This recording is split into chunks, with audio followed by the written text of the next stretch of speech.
Last time on Wild West, The Reckoning, the Spirit Chasers, after having met a strange vampire lawyer by the name of Octavian Tiber, ventured through the long jungles of Washington country.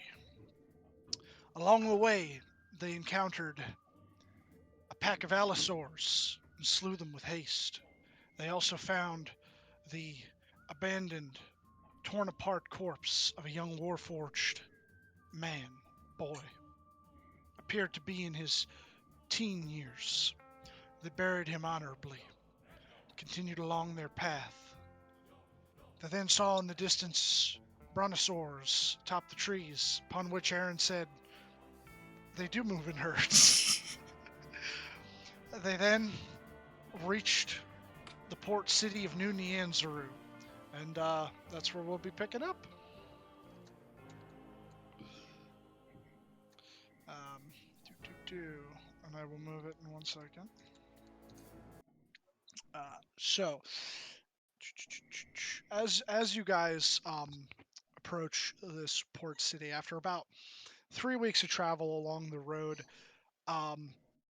you could see it's quite strange to you. It's almost as if the city and its surrounding land was lifted up by some force and then just placed right there in the bay up against the actual, like land. And there's like certain places where it seems like very swampy, leading up unto the entrance, as if like this doesn't quite belong here naturally.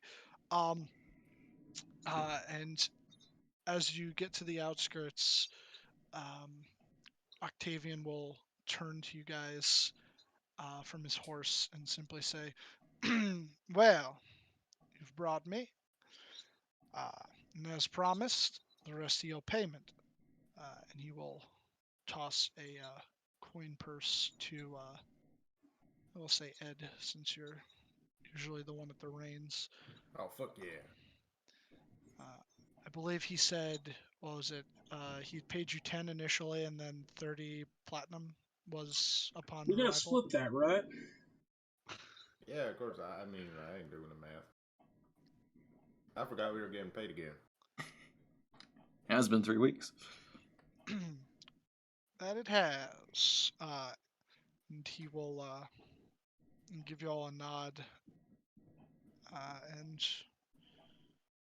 just head off into the outskirts of the port city. Let me move you guys over here. Yo, look, it's New Nyanzaru. How? What is with that render? Is that okay? There's the rendering.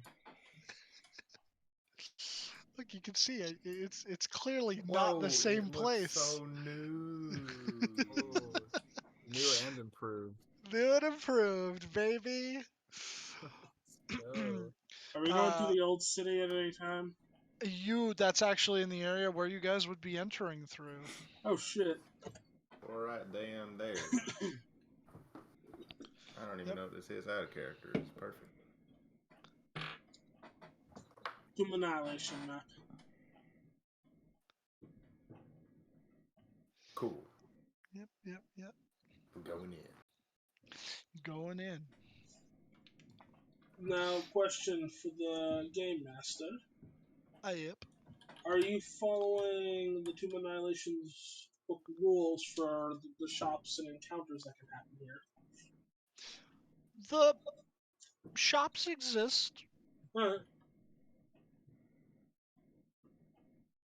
but I don't believe your character would know of them. I know. I'm just asking because that means I have some expectation of what could be here, but my character would not know. Then that shouldn't really matter. But yes, so as you approach the city, now while for the image it is in the way that it is, it's actually supposed to be, if you were to take it from the top and just turn it 90 degrees to the left, and you guys would be still approaching from the same area. You notice there's quite a number of people. The architecture For is the probably also nothing like any of the Earthers have seen before. uh to a degree. Well, actually, yeah. Well, these specific Earthers. Thank you. These Earthers would not have traveled the wide world and experienced such changes in architecture. So it is very strange. You do see these sort of like I guess these would be like pyramid-like structures, but more similar to, I'm assuming, the ones in South America where it's like more step-based instead of just the smooth triangles. Um, and there's quite a number of what appear to be uh, African peoples to the Earthers.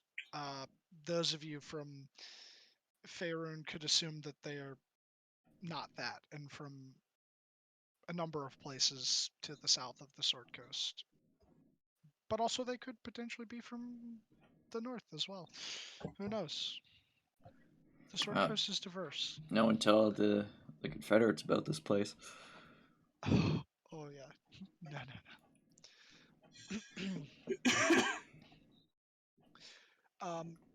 No one specifically, as you like enter the outskirts, like seems to like come up to you or greet you, but you're not met with like strange stares.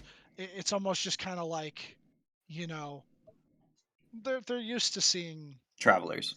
travelers, and some of them do seem particularly happy that there's just, new people coming by, but they don't directly approach you. Some of them like kind of more like from the side of the street, like direct you, like point and be like, yeah, like go that way, and point you towards uh where you do see in the distance a large wall and a gate that seems to surround the city proper.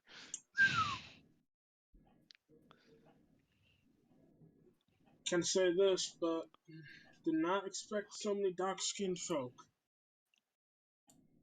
Yeah, I mean, I didn't know what I was expecting. I had some motherfucking explain to me all the human ethnic groups. They don't make no sense, and now we came here and it's all fucking different. I don't know. I can't keep track. Well, if I also remember correctly, these people aren't technically African American, are they? Is African American a concept yet? Well, No, uh, that's why I said African peoples. would it be African, uh, sorry. okay? Yeah, but like, what's Africa? Oh, These, like, if I'm correct, these oh, okay. people aren't African. They're actually from that other place, right? Well, what makes you think that? Literally, it's what this place is supposed to be, a haven, mingling. At least that's what the rumors say. I mean, I thought it was literally plunked out of where it came from, and like the whole city came here. Like, just look at the landscape. It clearly does Now not that you match its mention it, surrounding area. I'm Oh, surprised that any of this stuff held up. Plucked and dropped. Not to mention, maybe any invasive. Looking at the town, does it look like there's been like recent construction repairs over like the For past few decades?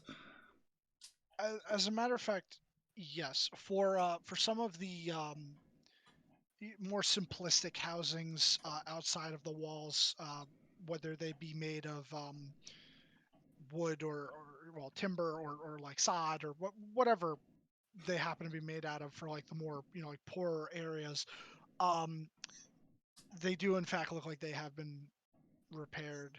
Uh, you could see like the newer material in place with some of the older. There are, as you were like approaching the road as well, there were sort of like cracks too in the road work, like the dirt road that's leading out of this area where you are back towards the road that you followed in. Um, despite, yeah, no, yeah, you'd be able to pick this up. It looks much older and more well worn compared to the road that you guys traversed. Also, it seems as if like the jungle is held back from overtaking the city. Interesting. Intriguing.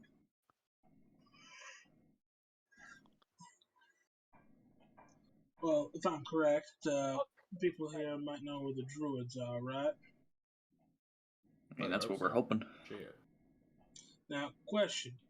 Do I know anything about this area? Not particularly. Most of it is just rumors. The whole area of the jungle, what you've heard besides like, the whole Warforged thing, lot of undead, lot of dinosaurs, and some other strange creatures that were reckoned over, but like people don't get a good look at them. They don't seem to leave the area. Got it. So we have no idea who to talk to. Sort of, yeah. I guess I'll approach like the most amicable looking person on the street. Alrighty. There's a gentleman, seems to be in his mid to late 30s, and he's got like not really so much a stand as like a table next to him, and he's got like a couple of fruit on it, and he's just kind of standing there, and they look rather exotic and wild. And he goes, hello, are you interested? Actually, more interested in directions, but I'll be willing to donate a coin or two in Take exchange. some fruit. Oh, all right. Elaine would like some fruit. Very well, very well. He'll just kind of like peruse over them, and he'll pick out like this one strange looking one. Kind of looks like a pineapple, but the leaves are red. He goes, you must peel the skin, but I guarantee you it is very delicious. How many do you have on you? He seems that he has about 3 of those on the table. I'll take all 3. Okay. Granny's probably actually had these. Can I have one? Of course you can. Let's Thank call it 6 silver. I'll just hand him a gold piece. I don't know how. Yeah, he he goes and hands you 4 silver back in change. Okay. No. We are looking for some druids that live in the area, not the city area, but like off in the jungle. We're wondering who we could ask about that for directions to find them. Yes, yes. I myself am not familiar with the place that they call home, but one of the merchant princes would surely know. They are past the gates within the city. However, gaining an audience with them can be difficult. But I do believe that man that you arrived with, he looks quite important. Perhaps you can sneak in a little meeting alongside him. I personally wouldn't try to force it. I mean, it wouldn't hurt to Uh, ask him if we could, Yeah. if he could arrange a meeting for us.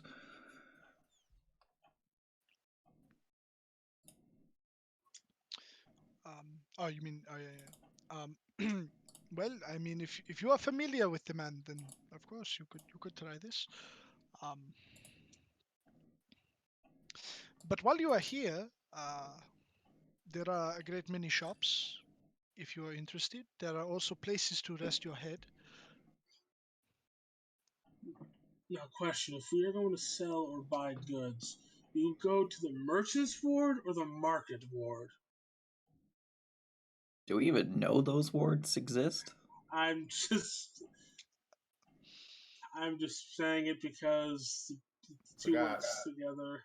Got a sign. I see it. You If you're Where are looking we to going to go sell and buy goods? buy and sell, uh, you would go to the Grand Souk. Uh, he kind of like indicates a general area beyond the wall, uh, and he goes, "It is very hard to miss. It is what is the word? Like a bazaar of sorts, but a grand one, and you can go through. There are many different shops. All sorts of things can be bought and sold for a price, of course. Western side of the city or eastern side of the city? Uh, technically, hold on. Let me think with how this would have This been is the the southwest case. side of the city. Yeah, it'd be Here's the southwest side east. of the city. No, wait, Here's would it west. be? If this is north, this is Oh, southwest. right. Yes, you're right. Southwest. Sorry, I wasn't looking at the key. I should have looked at that down on the bottom. Yes, so the southwest side of the city over here.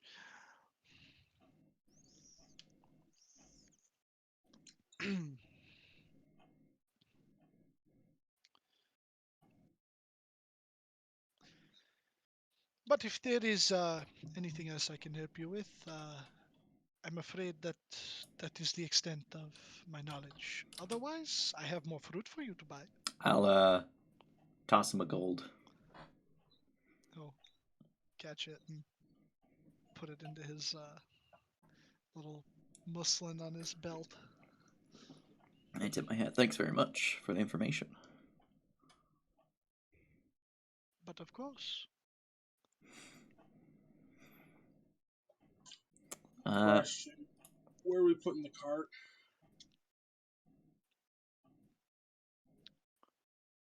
Where are we gonna find an inn, and we're gonna be like, hey, can we put this somewhere? They probably have parking somewhere in the city. Yeah, in a place like this, I love maybe parking. thieves.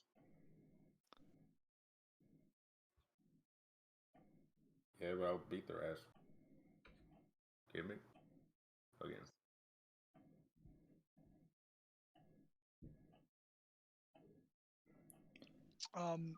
I would say, hold on.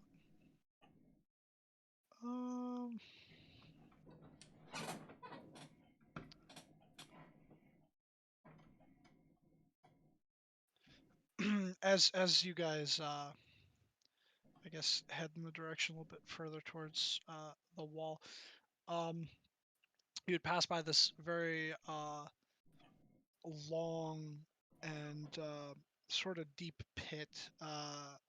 I guess from my understanding of what I'm reading here, the best way to describe it would be like one of those sort of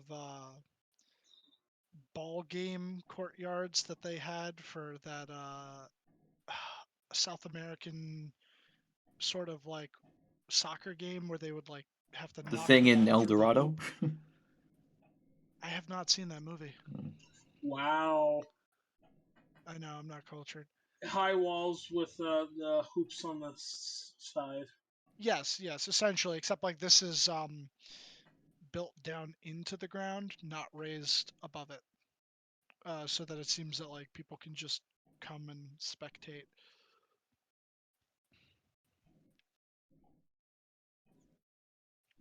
And that the entrances to the court seem to be like from underground, or one could drop down into it. But you do see, I would say, probably somewhere around here. You do see like a sort of like stable area where you would be able to park the cart if you so chose.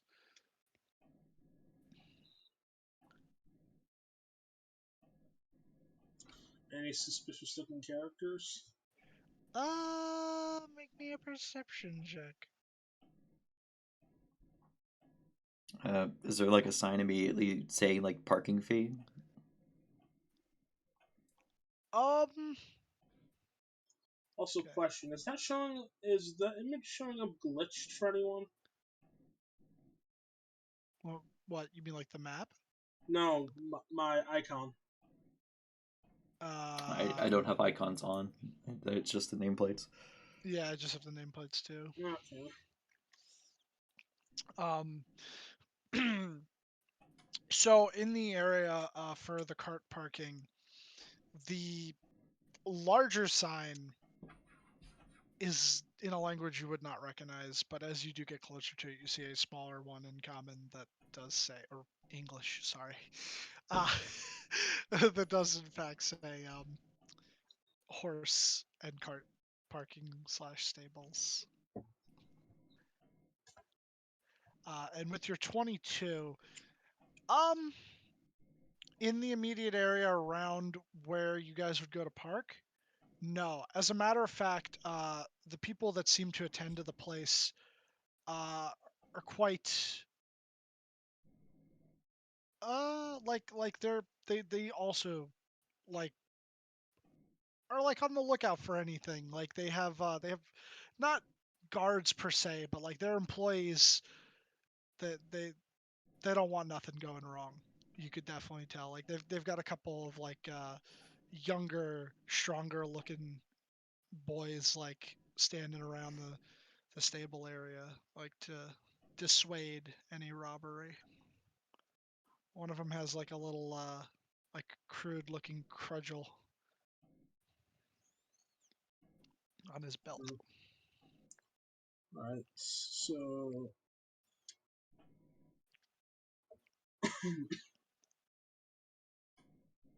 Right. So we got a couple of things here. Right. First of all, we need to find where the merchant princes are. Do some. Do we still see Octavius? Oh yeah. You That was a would good see him slowly riding in the direction of the gate. I will send him a message. Well, no, I do not have message. I have guidance and mending. Shit. Unfortunately. Do you guys want to take care of the cart? I can. I'll catch up with him and see if I can ask him if he'd be willing to help us out. Yeah, I got it. Yeah, I'll do a light jog after him. All right. Um, after a couple minutes, easy enough. You catch up to him. He's just kind of riding along, and he'll look down and go, "Oh, did I happen to forget a coin or two? Oh Quite no, sure I counted it." nothing of that sort, Sir Octavius. We're actually wondering if you'd be able to help us out for a change. He kind of smiles at that, and he's just like, "Whatever could little old me do for you?"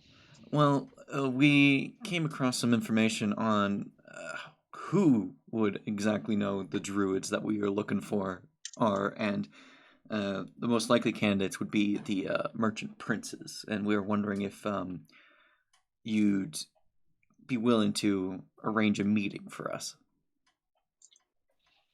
I see. So you would want an introduction. I could arrange this. And he kind of like pauses for a second, and he goes, "In exchange, let's just say that you owe me one. Sound fair?" Insight check. Okay. Is this like potential for like a malicious favor, or is this just like a generic? You owe me one. Oof. Okay, hold on. I should have gave you guidance before leaving. You do not detect any malice with it. It seems more like a just owing him a general favor. That's fair. Alrighty, well,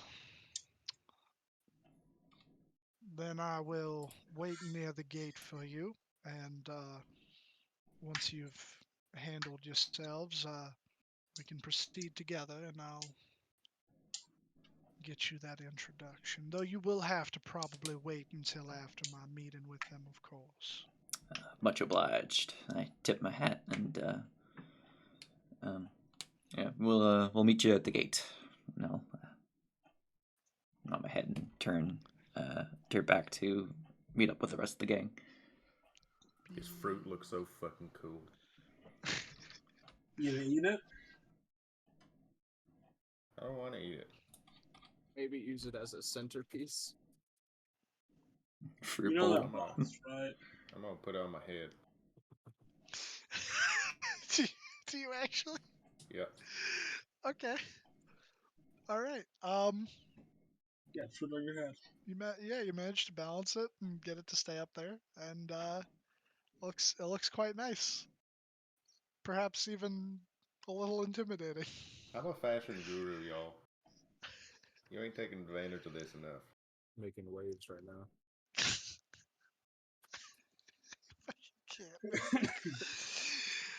Can't. As the rest of you approach the stables, a man will come out and greet you.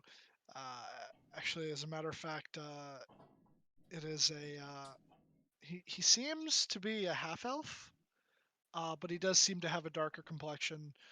And he's just like, hello. So I take it that you folks require lodging for your horses and place to safely keep your cart.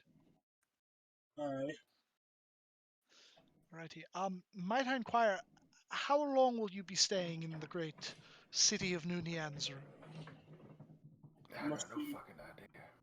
How much do you charge for? Well, you have 2 horses and a cart. 2 gold a day. However, if you're staying for a extended period of time, I imagine I can work out some form of discount for you if you were to pay in full for said extended stay.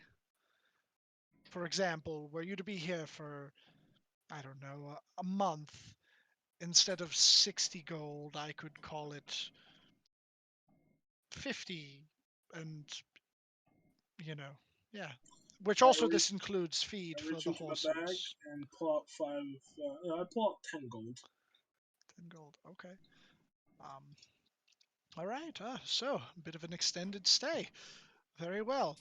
Well, it's 2 for the horses, right? 1 each? No. He's saying in general, you have the 2 horses in the cart. It's 2 gold just to store it for the day, like all of them, not added up. Oh.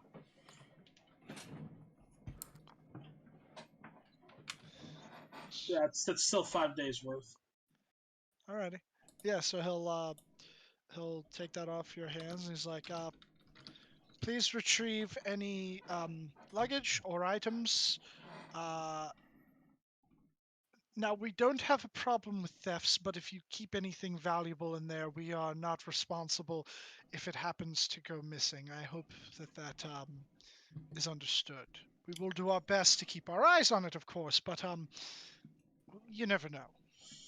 You see, Jarvis literally going over to the wood that's was stacked in the back and just taking it, like holding open a bag, and just drops into the bag. Probably could leave the barrel of water in there, although I'm probably not there yet. I'm still walking back. Yeah, I would because say with level up, I got a bag of holding. nice. I'd say about that time is like you see Jarvis kind of unloading some stuff and putting it into his bag. That you'd have gotten over there. Yeah, I'll fill I them just in. got one of them. I got one of them, but it's mostly for beer, really. Whatever you do not try to put mine in yours or yours in mine. Why would I do that? It's in my bag. We got a meeting with the merchant prince in exchange for a non-malicious favor for Octavius. Oh, wonderful. We just got to meet him at the gate ahead. Fine. Probably could leave that barrel of water in the cart. I don't think anyone will be looking to take a full barrel of water.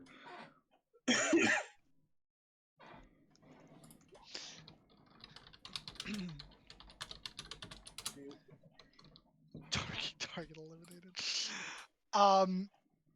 Yeah, the guy is just still kind of like standing there in general, waiting for you guys to finish, and he's just like, yes, water barrel. Wouldn't worry about it. I just meant if you were planning on leaving anything of significant value, you Like know, gems or gold. precisely. Right. The only thing I have of value is on me. And I was just grabbing the wood because I can use it as space material for working with. Right, very well. I'll just say you guys end up grabbing whatever it is that you want to grab, and then you'll see some of those younger guys that were like security, sort of like have the horses lead the cart around to the side under this sort of like kind of like an awning, and then unhitch the horses and bring them around and put them into like the actual stable area. He puts both of them in their own stable, but it seems like it's large enough to contain both of the horses without like them needing any additional room. And actually, as you're standing there, you do notice there are some other mounts in there that are not horses. Make, make sure the Allosaurus over there does not eat our horses. There's not an Allosaurus. Damn it, Uh, let's go to improv. no, unfortunately, there's no carnivores. One of them seems to be. What do you mean, unfortunately? I'd say that's pretty fortunate. Oh, what are you talking about? I think it'd be really cool to have a carnivore mount.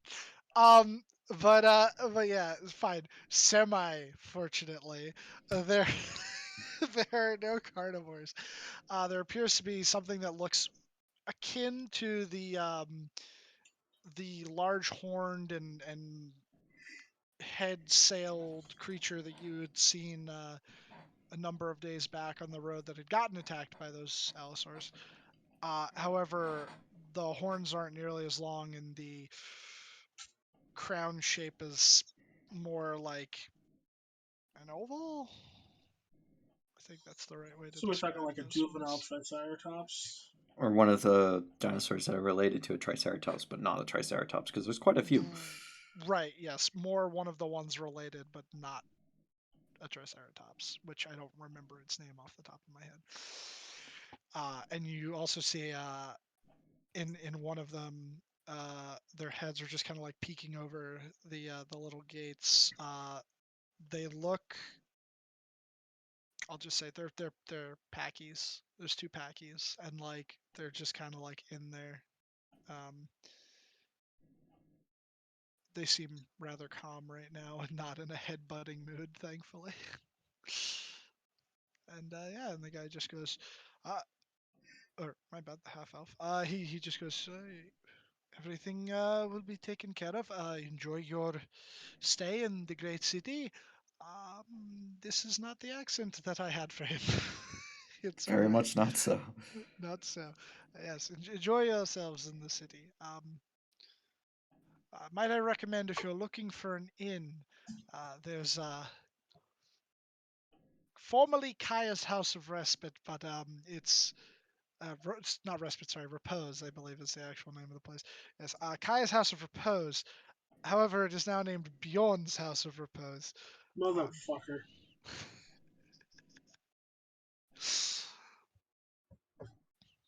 but yes. They're in tavern mix, quite a selection of brews. Uh, yep. Would I I, know of Bjorn? hmm. Wait, didn't we meet Bjorn in Gate Town? You guys met him, but Yeah, you the guys fact met him that in he Glacier has Break. multiple establishments implies some form of popularity, and I wasn't sure. That's why I was asking if I would know of him. um, so I don't think I asked you this before. When you traveled out west, did you travel through Glacier Break or did you take the long way around through the Badlands? I took the direct route. That would have been easier. Okay, fair enough. So then, yes, you would have heard of Bjorn, and you'd also know of the liquor that he sells. The liquor brand is simply called Bannertorns, and he has quite a selection of brews. bulk Does he beer and sell liquor. any sweet liqueurs? Oh, he's got stuff for all sorts of tastes and palates, let me tell you. But yeah, you heard of him. He is the master of coin of Glacier Break. Okay. Essentially the king's right hand. How does he have a place here?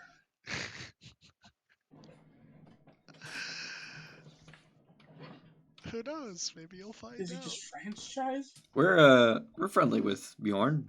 Probably Oh, might be able to get a discount. I wonder if he has any like teleportation circles that people can just pop in anytime. If only.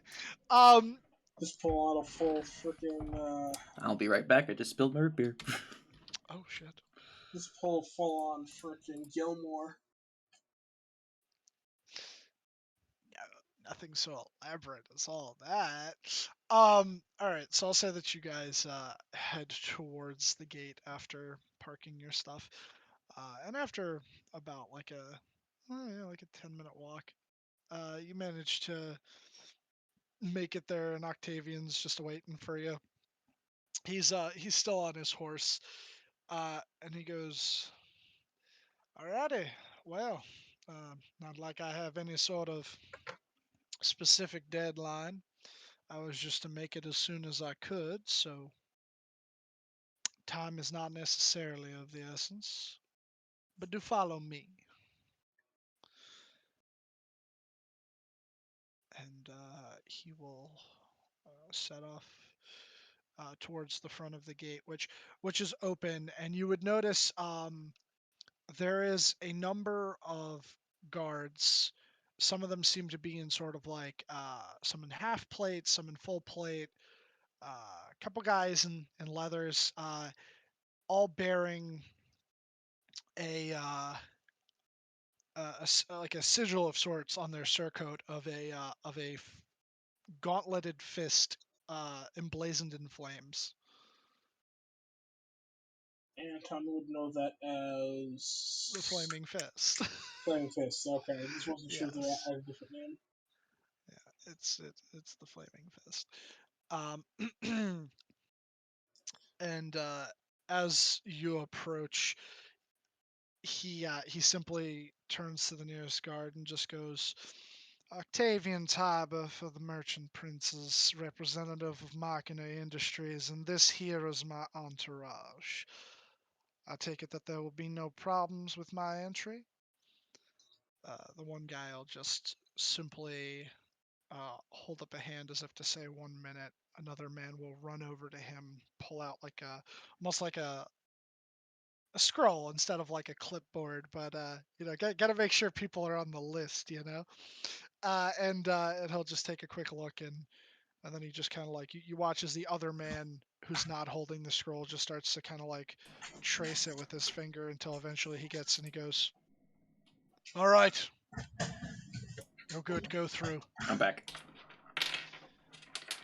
And you guys are ushered through the gates and into the city proper. So you'd be like right about here.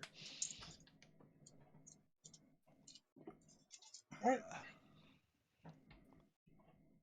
And as you guys are inside, you notice that the inside of the city is much more bustling and lively than the outside was. Quite a number of people going to and fro.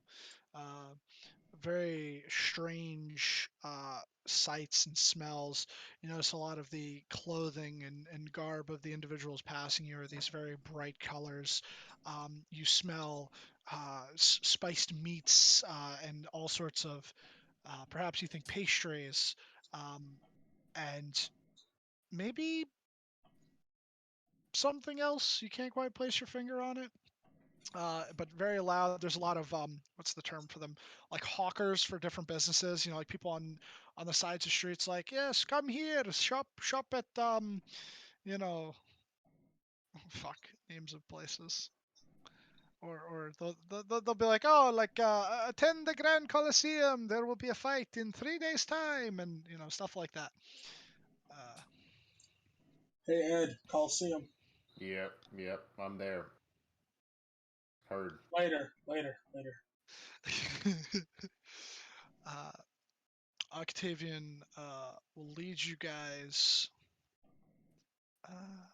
You wouldn't be able to approach that way.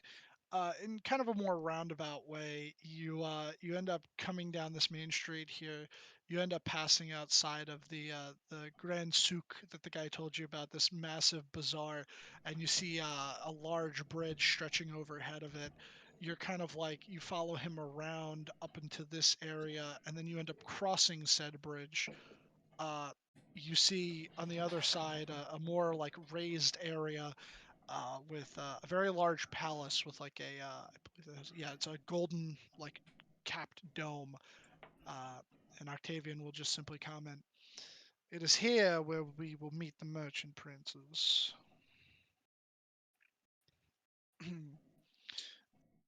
And Any advice? Do we see the Triceratop donut shop? the Triceratop donut shop. It's a real place. But I remember Bean telling me about it. what the fuck? What's the name of it? Do you remember? I'll look it up.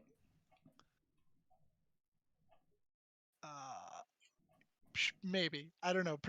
Perhaps you end up seeing it. I actually don't remember that place from when I was in Schult, but I don't remember it.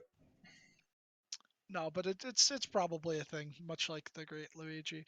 Uh, you do eventually make it in this direction, and when you get towards the palace, you notice that the guard sort of like shifts. It's no longer these guys with the flaming gauntlet insignia on them. It seems more like these native sort of African looking people, but like in very brightly colored but quite practical for combat garb, uh, with shields, ornate shields and spears. But while they look beautiful, you could tell that they have not lost their purpose. They are still quite deadly, and all of these men seem like very capable warriors, even some women too.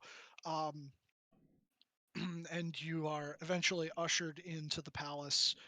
Octavian at that point would leave his horse at like a little stable in like the entryway of the palace courtyard, um, and proceed inside. Uh, you guys would be led into this sort of grand uh, entryway that also doubles as like a waiting room. There's a great many of these like low tables and cushions around. There's even like these some of you might recognize them as like, like hookah. Yeah, and there's a number of other more what would be the word, like I guess like affluent individuals, well dressed, like they're waiting as well for an audience, and they're simply just lounging in this area, and you're directed by one of the guards to do the same. uh, and Octavian will just turn to you and go, this is where we part for now. Once my meeting is over, I can assure you they will meet with you. When he says that, the guard kind of gives him this look as if like, who are you to promise such a thing? But doesn't make any actual comment on it, and leads him in regardless past these large double doors. But there's some servers that come around, and there are like drinks being served. But it's not like, like it's not like a party, and you don't think you could get like whatever you want, but you're guests and will be taken care of. I will ask if they have anything sweet. Um, one of them will put a pitcher of Sangria.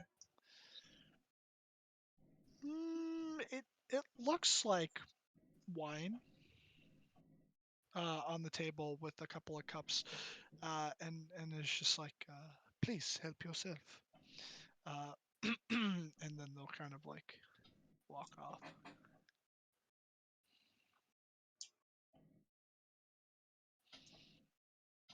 I will pour myself a drink. Yeah, I'll have a drink. Yeah, I have one. Very well. Yeah, I'll have one. Holy shit. What? No, Tom, where the fuck have you been? I've been here. Oh, okay. Granny will not have Granny, would you like to try some if it wasn't one. No alcoholic? thank you. If it wasn't alcoholic, I'm sorry, what was that?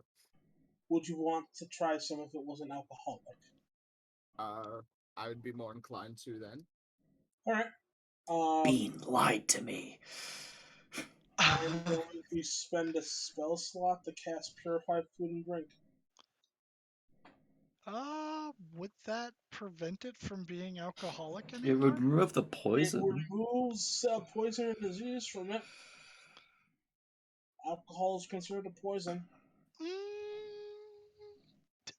Okay. Um, it would still definitely have that fermented taste, but you would notice upon drinking it,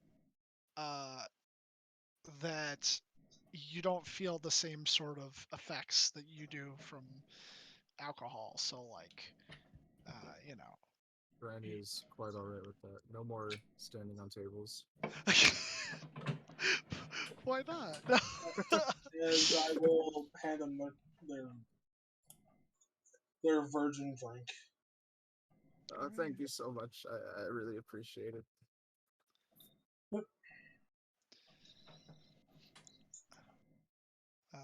And the how would I describe it? Fuck the stuff that Morgan has that you gave to Morgan, was it called Tej? Tej. Tej. Yes, the wine would be Tej. It's a Chilton sort of wine, which I believe is kind of like It's sangria. more. It's closer to rum and not rum. such Okay. than Fruity wine. rum?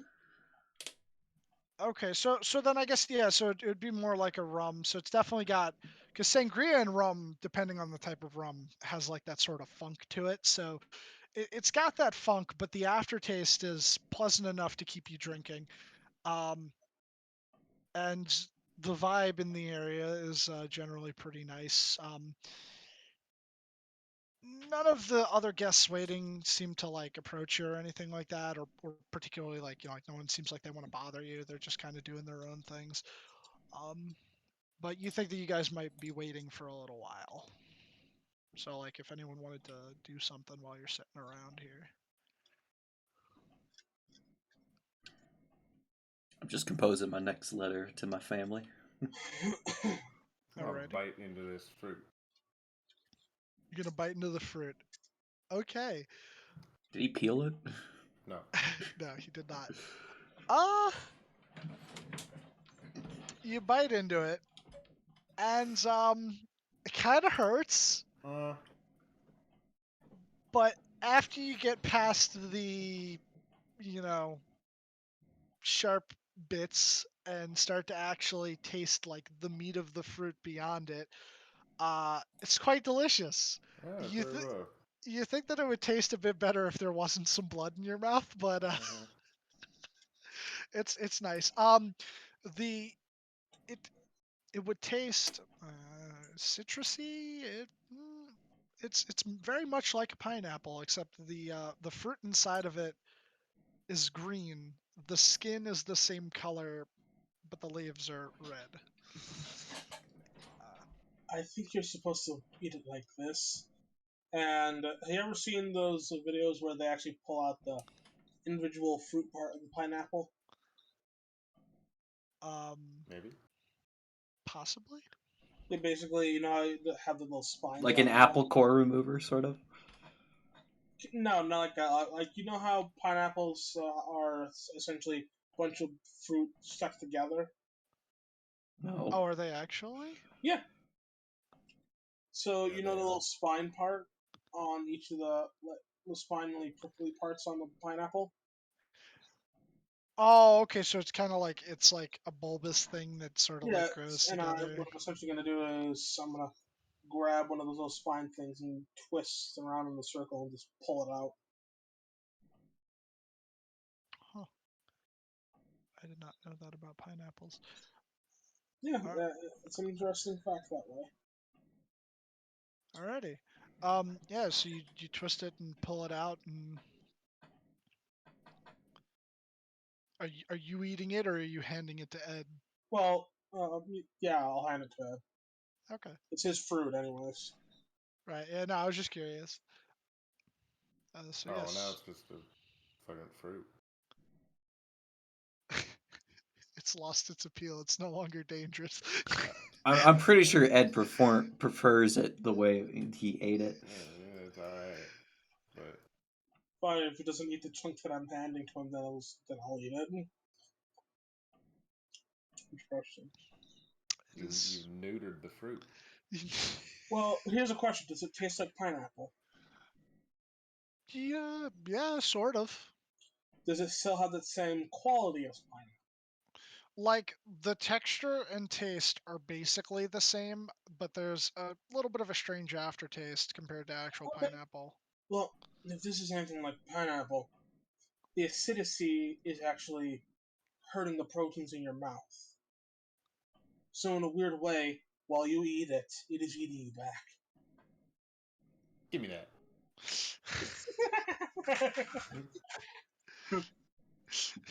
I'm gonna eat you before you eat me. I'm gonna get you, you son of a bitch.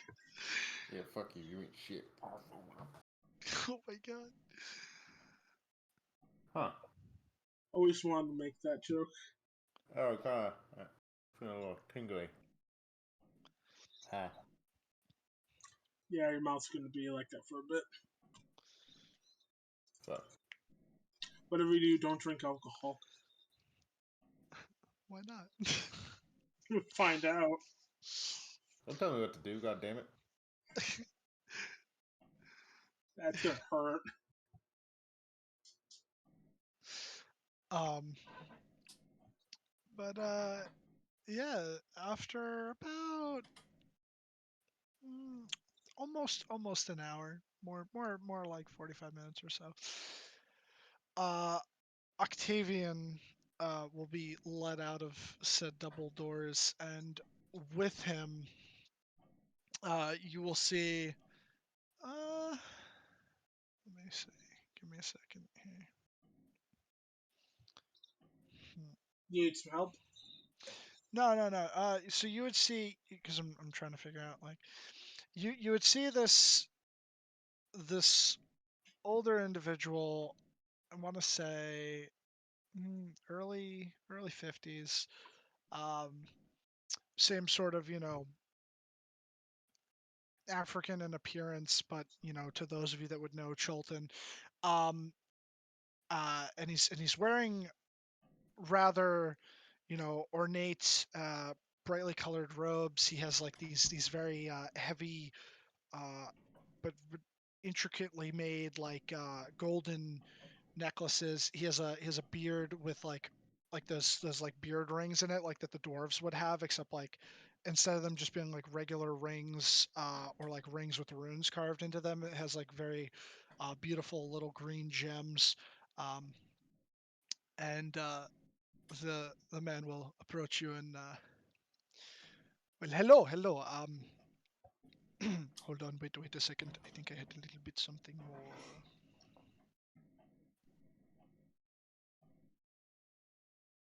Give me a minute. Yes, we will just go with this. It's whatever.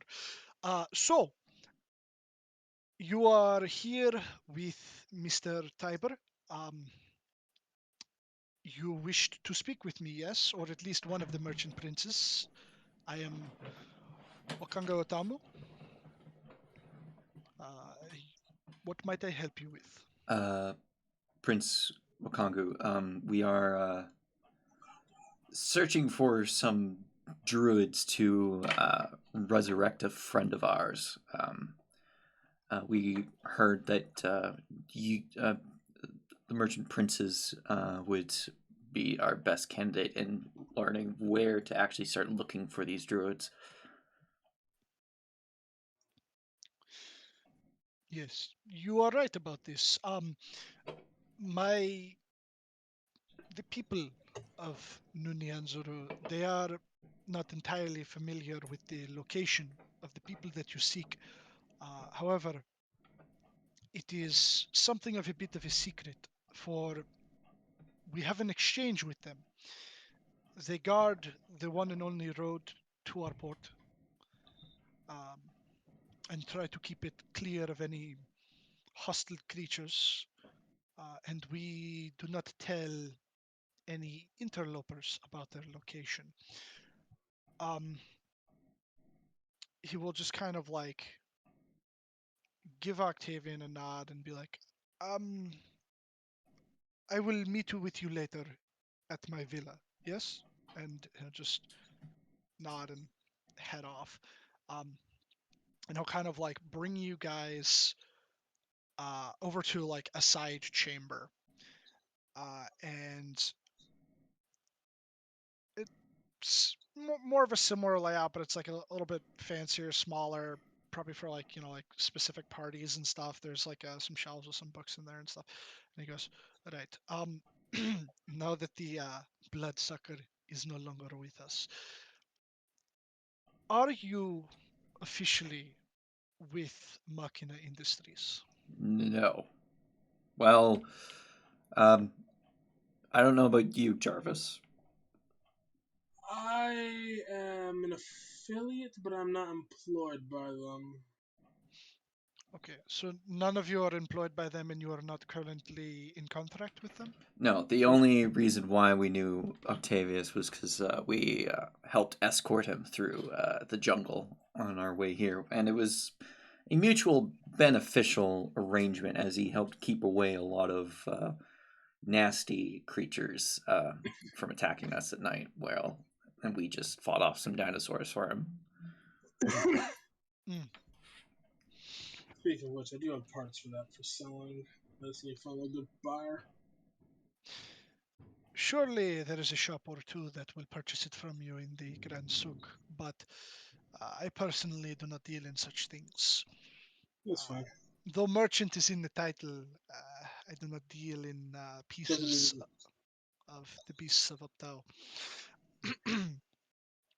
So, let me tell you this. It is good to hear that you are not working with them. We, myself and the other princes, that is, have yet to come to an arrangement with this company. We do not wish to find ourselves under the rule of yet another ambitious group of people. So I can direct you towards where to find these druids, but they cannot know that the information came from me. As I said before, our arrangement with them is to keep their location a secret. So I will not tell you the specific location, but I will give you the general direction. How does this sound? And isn't the arrangement you can't tell us where the location is, but what about showing us on a map per se? No verbal words needed. He smiles quite largely at that and he goes, I like you. Come. And he will lead you over to one of the tables in this side chamber. And then he will head over to the bookshelf and start like kind of going through it until eventually he finds there are some scrolls in there as well, and he pulls out like out of like one of those scroll tube sort of receptacles, a long one, and he'll lay it out this larger map. And give me a second. It's basically the one that you made for me, back. So I'm just it's a general sort of map. And he will point out to where you guys currently are now, and he goes, "We are here, and the druids." He just points right over here. and I will take a mental image of that. No, it's And really is a shame that you can't tell us where the druids are, Prince Watongo. So true, so true. as literally on my hand, a little like bit by bit map is there, so I can copy it onto our map later. Okay. Like using, you. using magical tinkering to essentially make a photocopy of it. Okay, and like, does that like produce a physical thing for you, or? Right now it's just a static image of my hand. Okay, all right. I would later have to transfer to our map because I can only have so many active at a time. Okay, right, because you'd already done the one for the ziggurat.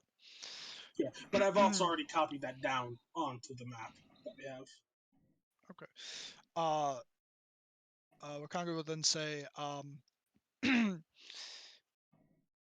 now, as you can see, we are in a bay area here, and a boat could be contracted to take you along the coast in the direction that you wish to go.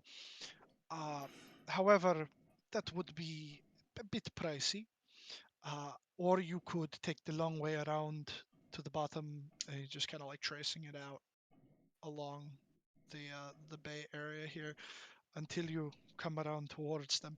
Now, I will tell you this: the jungles away from the road are quite perilous. You will face many things. So I suggest that before you leave, you perhaps stock up on anything that you think you might need for the journey. There are a number of places besides just the Grand Souk where you can buy whatever it might be that you need. We do have shops that sell magical items and places that sell potions, all sorts of things, even bug spray. Uh, well, he wouldn't say spray, sorry. Bug repellent. Bug repellent, yes, Spray. a salve. For they can be quite vicious, although not nearly as bad as my homeland of Cholt. They are still quite problematic, to say the least. There are also the plants, which have changed from where I once called home. Some of them are quite dangerous indeed. But did you come on foot? Yes. Car. Well, we have a cart. Uh, I would even say that bringing horses through this jungle would be quite difficult for you. I fear that it is a journey you might have to take on foot. How much would the boat cost? Well, question for you, Beck. How prominent of a city would Victoria be at this point? It's like the capital of the. I don't know if like we've established that BC has joined Confederation yet, because in our world, they don't do so for another decade or so. But with like the chaos of the reckoning, they might have been pressured to join a bit earlier. But it is the capital of British Columbia. So it is a prominent Also, city. Okay. Um, since our port's arrival in this world a number of years ago, we have conducted some trade with the British Columbian city of Victoria, but uh, to go there, not as expensive. To diverge the course and go in the direction that you need to, it might cost you more. The prices I do not know, and you would have to find a captain in the port willing to take you. I do not know of the dangers of the water, for, as I said, this is changed from where I am from, but I would not be surprised if anything does lurk in the water.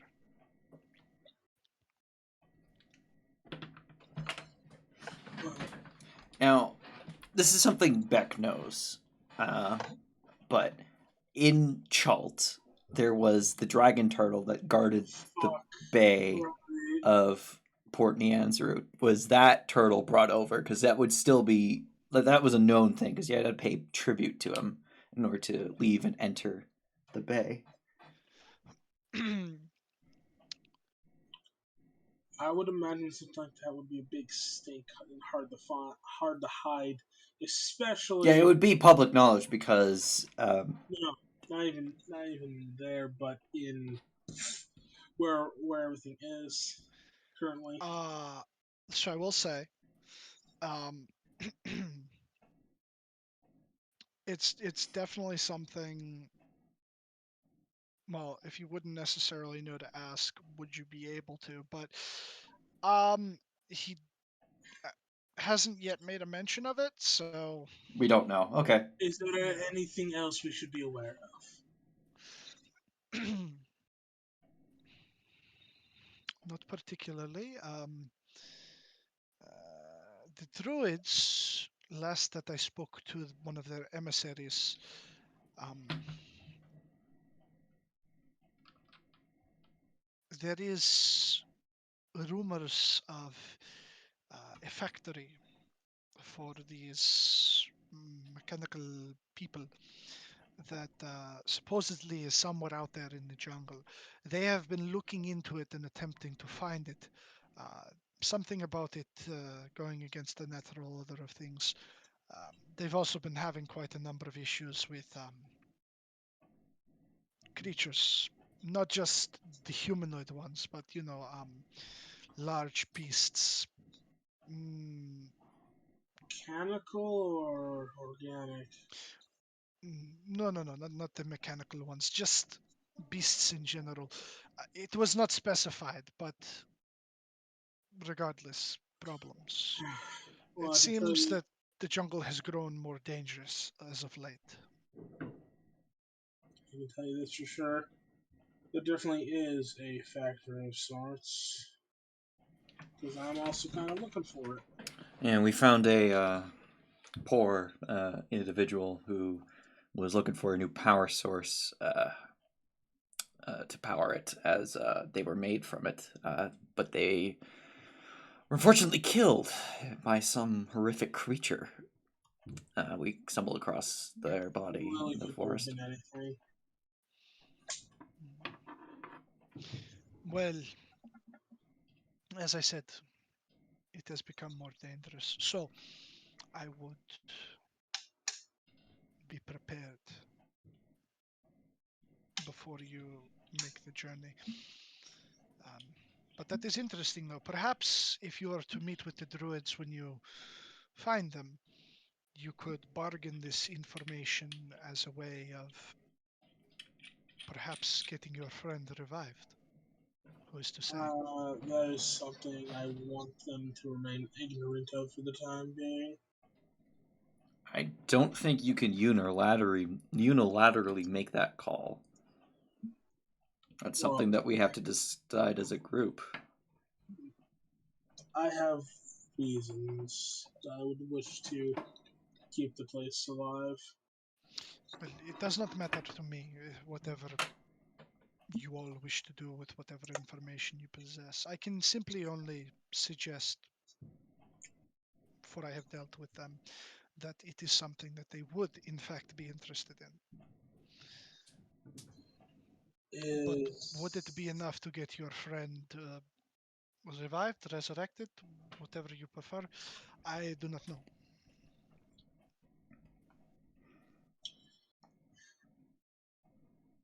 we'll figure something out. We are very grateful for your help, Prince Watanku. Yeah,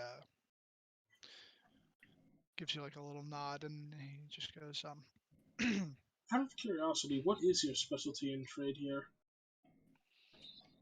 ah, give me a second.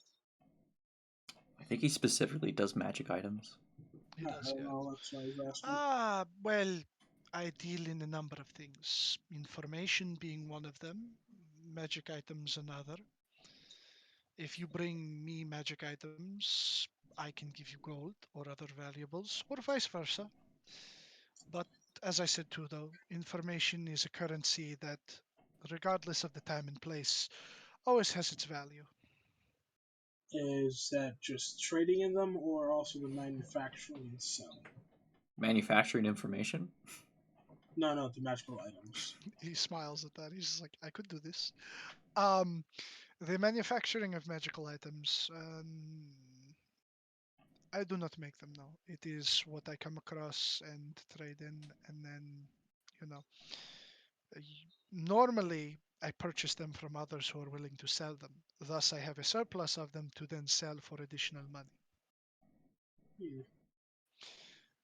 The magical item shop that I spoke of, uh, I own.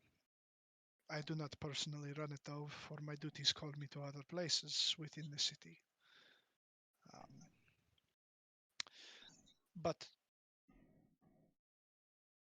a moment, if you will, and please do not think ill of me, but I have provided a great deal to you in terms of information today.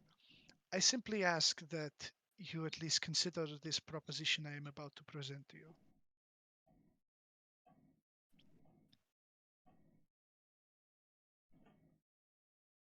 All right. I mean, we're waiting for. I mean, thought that was a rhetorical No, pause. it was more like, you know, like, are you okay with him I asking mean, something You of you? stare at him. I stare into his eyes. Very well. You stare at him. He just kind of nods and goes, okay, very well. So the barrier that the druids maintain along the road, uh, it has, it seems to have been strained as of late. Certain creatures are managing to get past it. If you could perhaps convince them to strengthen it or increase patrols, whatever it is that they do, I would greatly appreciate this. But it is not a priority as of right now because nothing serious has happened yet. that's Oh, be no problem. interesting how we would come across explaining how we know that this is a request from you without divulging information that we learned of their location from you. This is true. Question. When did you notice that this barrier of sorts has weakened? Within the past several months, And when was the last time you had contact with them? within the past several months, I last spoke to the Archdruid, or well, his messenger, I will say 3 months ago. But the degradation uh, has only seemed to have occurred within the last 2 months. Um, perhaps a little bit more. It seems as though um, the dinosaurs, as you would call them, are able to slip past. Perhaps it is because they are not of a mind as the other creatures and do not possess the same level of intelligence. I do not know. But they find their way to make it onto the road, and our occasional um, supply trains that go in and out to trade with uh, the settlers in Oregon have been not lost entirely, but damaged, or Hmm. we have sustained losses. Not to sound pessimistic here, but what are the chances that something has happened to the druids? I do not know if this is true. I would hope that it's not, but that's kind of sort of why I'm asking. While yes, it would not be beneficial for them to find out that I told you where they are, which is why I would hope that you would keep quiet about that. But this is more me seeing if you can subtly find out what the problem has been with the barrier. Perhaps if they mention it in conversation, or maybe you tell them that you were attacked on the road here and that you noticed that that was strange. I don't know. Whatever. You play it how you want to play it. I think we definitely can figure that out, as we were attacked on the road by some dinosaurs, and I did notice some of those weird symbols carved into a tree, which I imagine is markings of this barrier of theirs. Yeah, now that you mention it. I think there could have Yes. been like some weird. Now I gotta do like an Arcana check. If you wanted to try and like determine, I mean, like Yeah, you're it's like not near them, but like yeah. based on what I can recall and based on what's being told to me right now.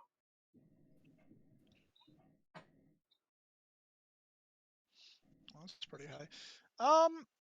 With the way how he's like describing it, what you saw, what you know about it, you think maybe it might be not so much a barrier per se as like Award.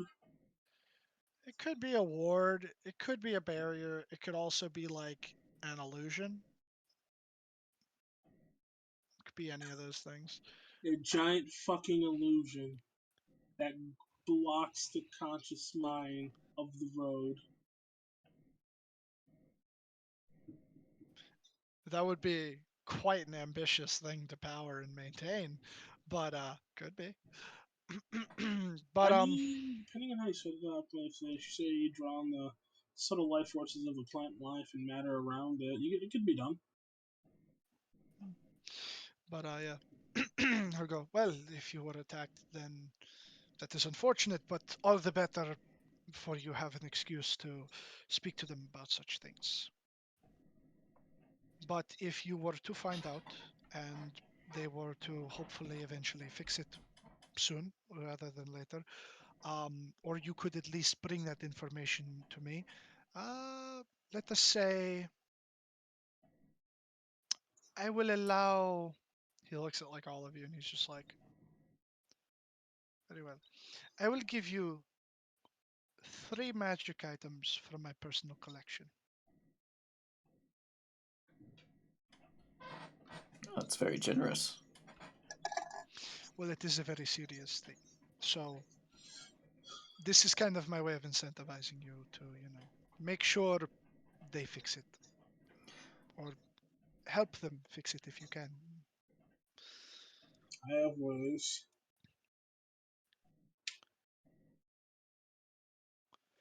Well, I imagine if you were to go right now and attempt to do it without their permission, it might cause problems, but I get that. I'm just saying I have methods, if need be, to develop stuff.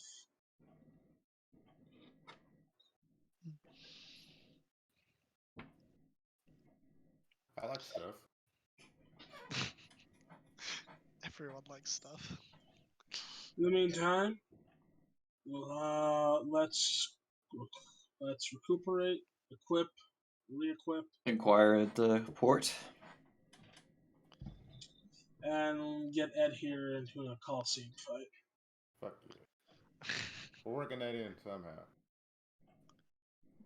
Let's see about doing it tomorrow then. He said 3 days. Yeah, I ain't leaving this place till I beat something. Well, I might have a look at the schedule. Well, currently for lack of better words, I've fed the meter for 5 days. Hate it. Yeah. I don't even think we's going. Well, because we're gonna be out of here. Just wondering whether or not I should either feed the meter again. I mean, we're probably going to be leaving the cart here. Actually, we don't need to discuss this and take up the prince's time. We can discuss this elsewhere. Right. Have a wonderful day. Same to you. I have other matters to attend to. I will say this before I depart, though. Be careful around those from Machina. They are more concerned with money than they are with anything else. And with that, he will leave. That's coming from a merchant. Yeah. Is wait, did you accidentally make like the Western version of Arasaka?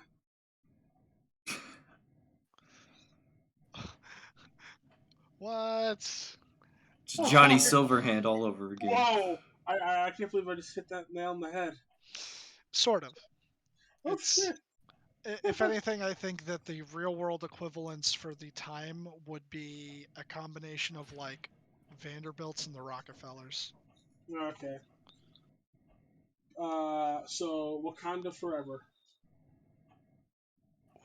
Wakanda forever, sure. Well, because the prince's name is Wakanga, right?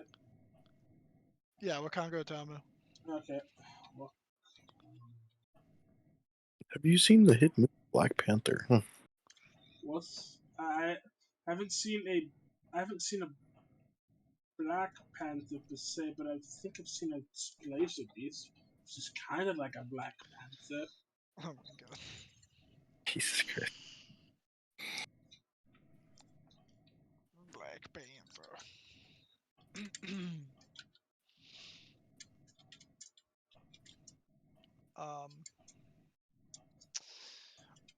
I'm gonna take the break a little bit early tonight just because I really gotta use the bathroom. So let's meet back here in 10, okay, gamers? Okay, Sir, gamers. yes, sir. Hoorah. Alright. So, hypothetical question to you guys. If we cannot purchase a boat, Looks like can we're we walking. I would say, can we get Triceratops jockeys?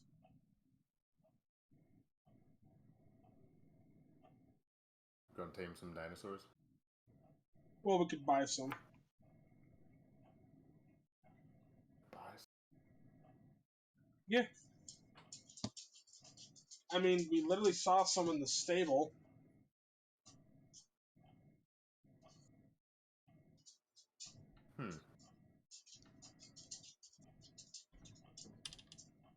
Food for thought. I mean, I'm wondering, like, none of us are experienced in riding a dinosaur, and we don't exactly know how much that will cost. It might actually be more expensive than a boat. Yeah. I feel like Ed would give it his all. I think Ed would do great on it.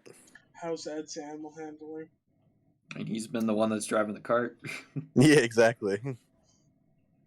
Yeah, but those are domesticated horses. Did I Right. still? I might have gotten rid of my advantage on animal handling. Yeah, it's your frost rune. That was my frost rune. Oh, jeez. I would still do my best. Yeah. I really like animals. This is a heads up.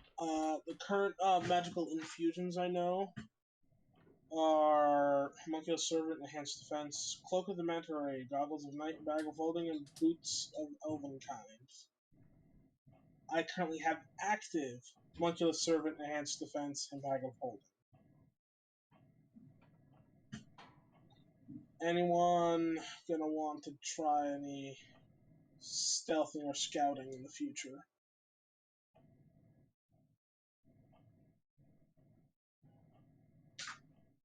I don't know.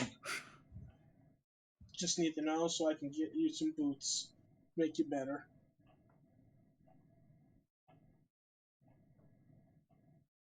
Or at least for a little bit. I don't think I will. Also, if Ed has any trouble closing the gap on someone, I can make it really easy for him to close that gap. By either making him next to the target or making the target next to him. The fuck does that mean? That's what it means.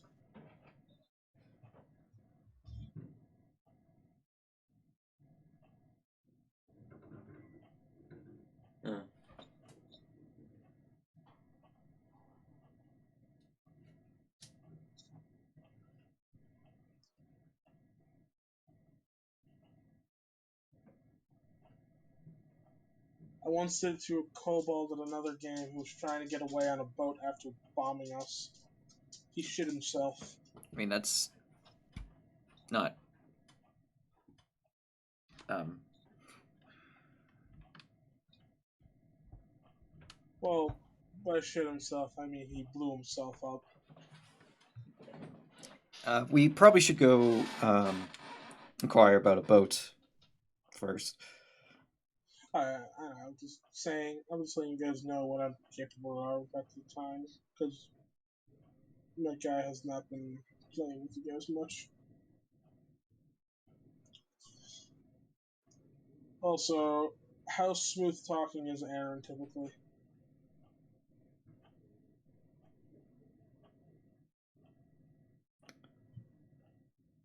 Um, he's got a high charisma. It's not necessarily the fact that he has a high charisma. It's more like he doesn't Wow. exactly know the world yet. He has a high charisma, but interesting, he picked expertise in two things I didn't think a bard typically pick expertise in.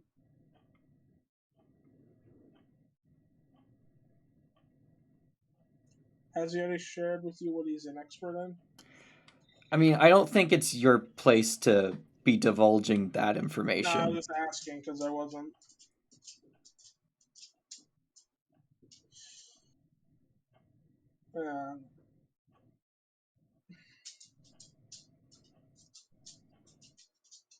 Oh shit, I forgot we were taking a break. I'm like, why the fuck isn't You just anything realized happening?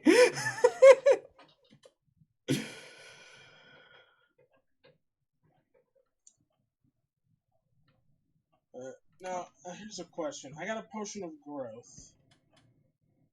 Should I keep it or should I try to sell it?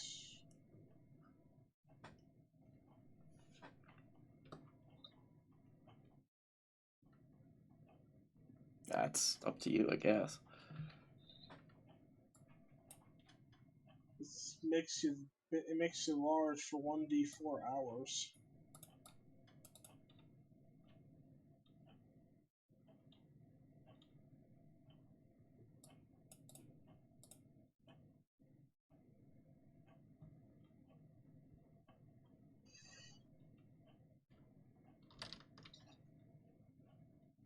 I'm gonna go quickly grab a snack before the break is up.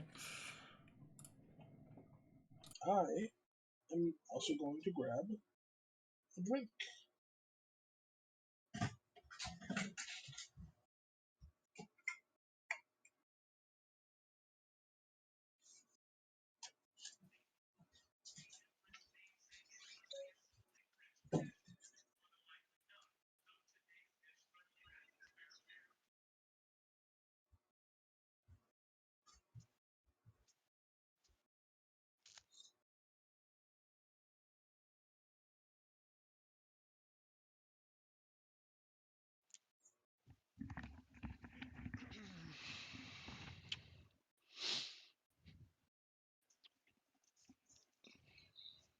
I seek the egg of the king.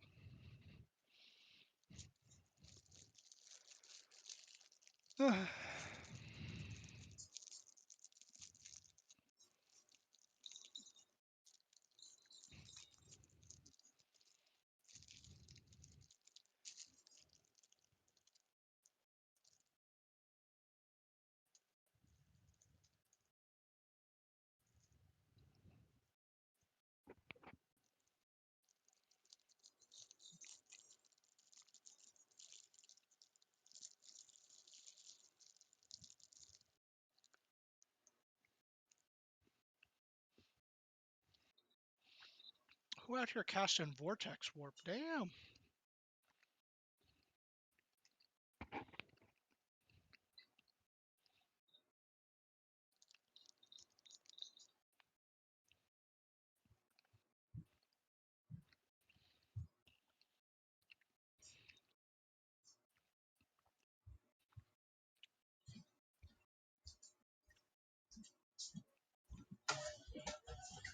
I'm back.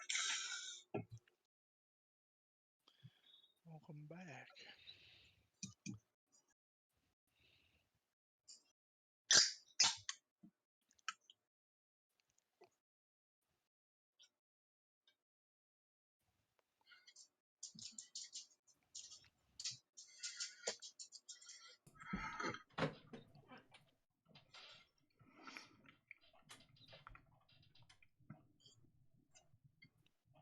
In 1862, Victoria was the epicenter of the 1862 Pacific Northwest smallpox epidemic.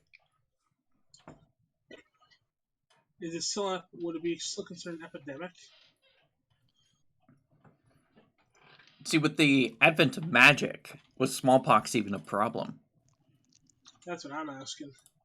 Because I mean, literally, I can just give me 10 minutes, and anything in a 5-foot radius is purified. A paladin can just go around touching people and curing them. Well, there's the problem with while magic is available, and they know that they could cure certain diseases with magic, it's the manpower required to be able to cast the amount of magic for cities in order to cleanse them entirely of diseases. Realize that they need to have like better conditions in general for the people in their hospitals and stuff and in different areas in order to prevent the spread of disease. So I think in the end, disease would still spread and still be a problem. It would be handled easier, but I think that the same problem of any age, which is that the poor would still definitely die because they probably don't have the means to pay for treatment. I mean, like, yeah, paladins are more like, and clerics too. It's like, oh yeah, I do this, like in the name of my god, and I'm doing it for free, quote unquote. But it's like that doesn't mean they'll be able to get to everyone. So the First Nation tribes probably weren't as badly affected as they were historically. Yes, I would say that, yeah. Because I would even say that their own shamans who maybe originally didn't possess any powers Now actually do. Yeah, now actually do and are capable of healing their people. So, but I mean, like, because there's still diseases that exist in the D&D world that ravage certain areas. So, magic isn't always a solution. It could be even diseases that have been rendered evolved and immune to magic. I wouldn't say that it's been long enough since the Reckoning to where. Well, in typical Faerun state. And some disease probably traveled over in the Reckoning. I would say that some diseases traveled over in the Reckoning, yes. But I would also say that even though it's been a while since the Reckoning, it hasn't been long enough to where the diseases that already existed here evolved to be magically immune. That would be too ridiculous. Maybe instead of like a smallpox epidemic. When we get to COVID, then it'll be an issue. That'll be the only one that's magic immune. Yeah. Instead of like say smallpox, maybe it's like I don't know, what's it called? Viral phage? No, that's something different. Necrophage. No, there's a couple different names. Well, necrophages are from Dead Space, so. Those are necromorphs. Oh, necromorph. I thought it was the necrophage that causes it. What? The necrophage. No, but that is from something. Hold on. It's ringing so many bells. No, because it sounds like the genophage. Oh, fuck. I'm combining. Necrophages are organisms that obtain nutrients by consuming decomposing dead animal biomass. Wait, but is there like a creature? Why am I seeing pictures of like necromancers? Witchers! Necrophages! Thank you! Oh, that's where it's coming from.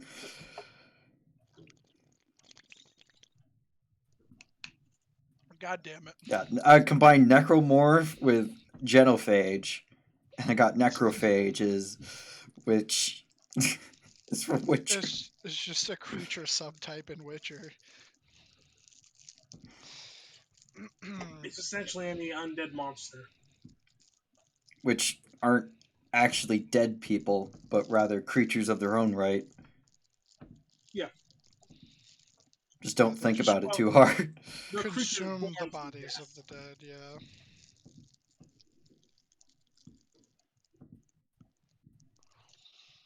Alrighty. Is everybody back? I believe so. I'm back. Alrighty. I'm back. Okay. Tom? Tom, you back? Yeah, I'm here. Okay. Alrighty.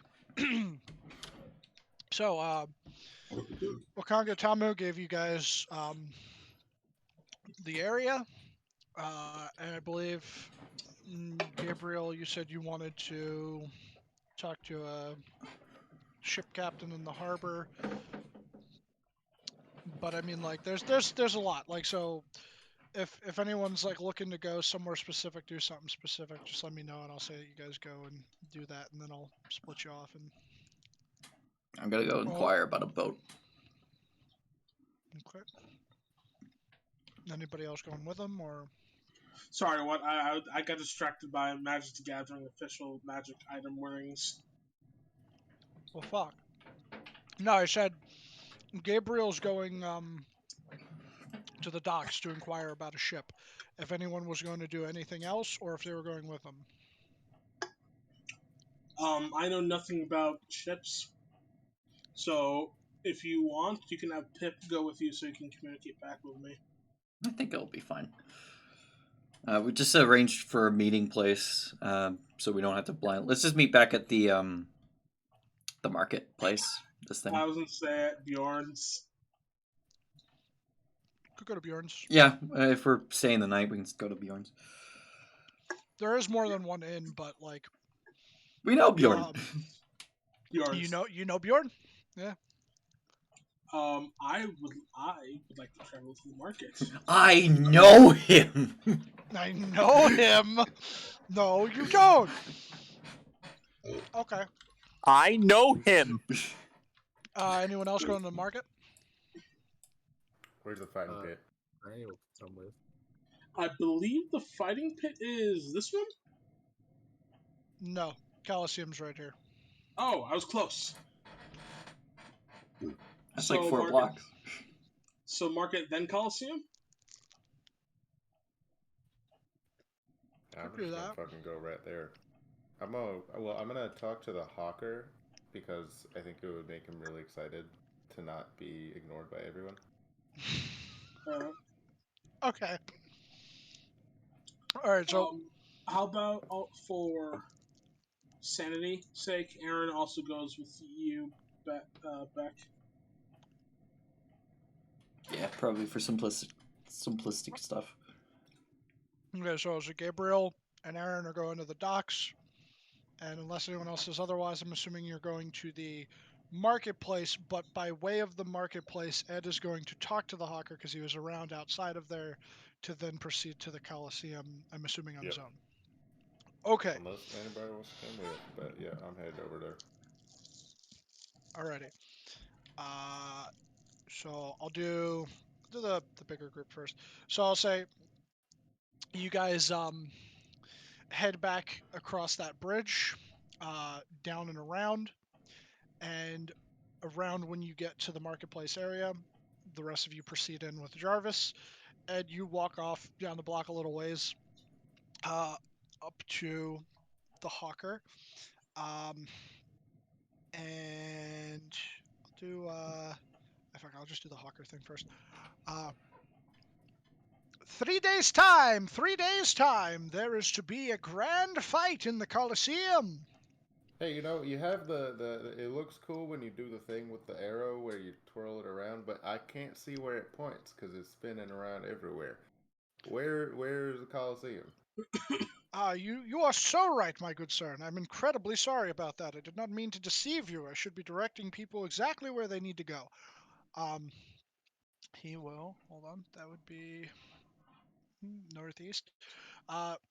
If you head in a northeasterly direction past the marketplace, you will see the very large Coliseum. There's great walls around it, and quite a number of people. Yeah, Are you looking? that'll work. I'm trying to get in a fucking fight. Ah, well, when you get there, look for. Hold on. Yeah, fuck it. Look for a goblin. His name is Glorp. That's right. His name is Glorp. Look for Glorp, We're and looking for Glorp the Goblin. Yep. yep, and tell him Harry sent you. Harry. Yep, You know that's Harry? me. That's me, Harry the Hawker. Harry the Hawk. Do you drink on this job? Oh, sometimes. Yeah, you probably should. I'm gonna pour him a shot of bourbon. Okay. All right. Take it. Whew. That'll put chest on your hair. Let me tell you. Yeah, that's the saying. Yeah, you're doing good work, pal. Thank you. Thank you so much. You know, not enough people are interested in the Coliseum these days, but you, That's sir. fucked up. That seems like the only entertaining thing in this town. Well, actually, that may not be true, but I mean, come on, it's fun. Oh, Fighting pits. There's other things to do, but you know, I agree with you. There used to be dino races back before the whole you know, port got transported to this new world, but yeah, maybe they'll start those up again when the area around it is safer. Who knows? Who knows? But yeah, Damn. the dino races were quite interesting. Let me tell you. I can imagine. Shit. I bet not distracted from your twirling, but I think occasionally if you twirl like the sign around and then everyone sees it, and then you point, and then you twirl again. You know what I'm saying? You know what? You're right about that. I think I'm going to do that from now on. All right. So, All right. You thanks take again. care now, Harry. You All seem right. to have made his day. Excellent. Excellent. All right. Yeah. Bruce is going to be in the market with friends. Okay. So, I'll say you head off in the direction of the Coliseum, but before that, I'll cut to the guys at the market real quick. Yep. woo. Okay, so as you enter the Grand Souk, there is a large variety of very many different stalls. There is, as I said before, and the aromas of food hit you. But the other stuff that you weren't able to place before, now that you're here in this bazaar, you also smell like basically like essential oils, but in the form of perfumes. So you smell these perfumes, not quite as strongly as the food, with its very overpowering spices. And there's many number of booths for fruits, vegetables, clothing. There even seems to be like a sort of like a blacksmith shop. Fuck. What else? What else? I said clothing. God damn it. What are other things that they would sell? Like some are like little trinkets, like tchotchkes and stuff. There's like a one place where it almost seems like one of those like sort of like snake oil areas where it's like, yeah, you know, like the one thing that'll cure you. It'll Dr. Jimbo's stay up for 4 days and 3 nights straight happy juice. And yeah, just all sorts of different things. So, who's interested in purchasing what? I It's literally- would first like to see about selling my bones. Okay. So you're looking for a place to sell the bones. Make me an investigation check. Now, this could either be brought to a smithy to be forged into weapons, or possibly turned into jewelry. These are general assumptions. Yes. Okay. So you do in fact see that blacksmith shop that I spoke of. You see that besides like steel, weapons, some iron weapons, iron tools. There also does seem to be a number of weapons made out of bone. You could easily assume that it's dinosaur bones. You do also find not far from it, a little bit deeper into the marketplace, but within like eye reach, you can see a jewelry tent where they do in fact turn bones into all sorts of different types of jewelry and like accessories. The choice is yours. I'm gonna try the smithy first. Do this I dance with connect me better there. I connect better there. the hard way. Okay. So it's kind of like open to a degree. You kind of like walking like this open smithy, and there is a. He appears to be.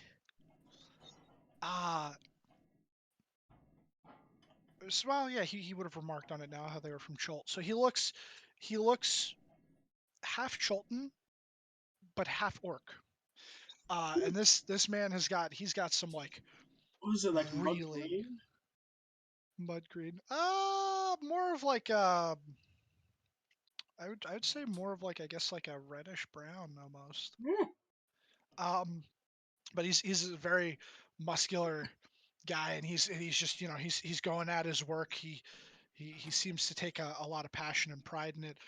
And he'll look up for a brief moment, wipe the sweat off of his brow, take what he was just hammering, and put it into some oil, and just go, "How can I help you?" Good day, sir. My name is Jarvis Grimsmith. I'm here to do some bartering of sorts. I see. Well, are you looking for weapons or armor? But I would like to inquire what you have in stock and possibly even sell you some things. Sell me. Okay. What do you have for sale? I put my hand in my bag of holding and just acquire one Alpha Allosaurus claw and one Alpha Allosaurus tooth. I have these bad boys here, and I just realized how big these are. They'd be a bit big. All right,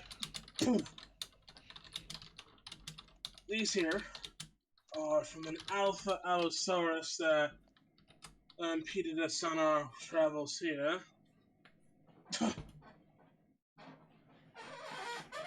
This is one of its claws, and this is one of its teeth. Just wondering what you could make of this, possibly buying it off of me, or even recommend something from them. I see. Well,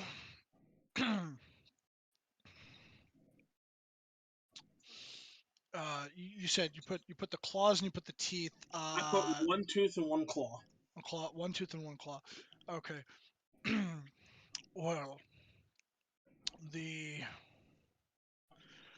claws normally I can make a dagger with, but these ones from the alpha, they appear to be a bit larger than normal ones. I could possibly make a short sword of sorts. The going rate is usually around 5 to 10 gold, but for an alpha, I can give you, let's call it 15. For the claw? For the claw, yes. For the teeth, I'd have a bit harder of a time making something out of them. I could try and make something similar, daggers or perhaps arrows, but I'd say the teeth wouldn't be nearly as big as the claws. Well, the teeth themselves, remember, Alpha Allosaurus, we're talking about at least Dirk-sized teeth. Right. Yeah, I'd say about a similar price, about 10, 15. It depends on the condition of them.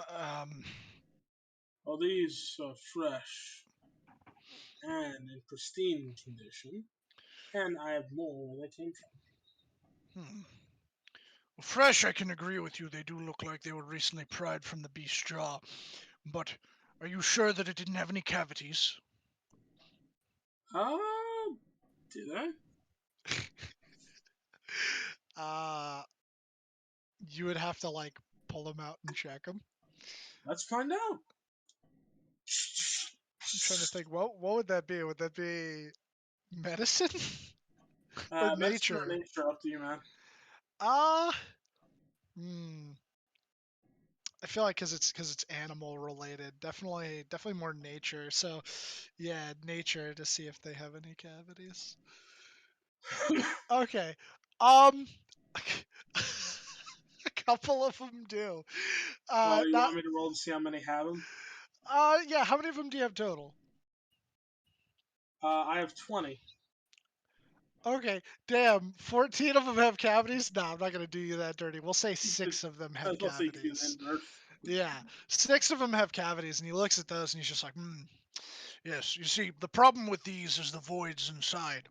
Even if I were to try and make a weapon out of them, were to impact a surface that were too hard, or go into shadow. something, precisely. And I have a certain quality and reputation to uphold with my works. I understand. I'm a smith myself.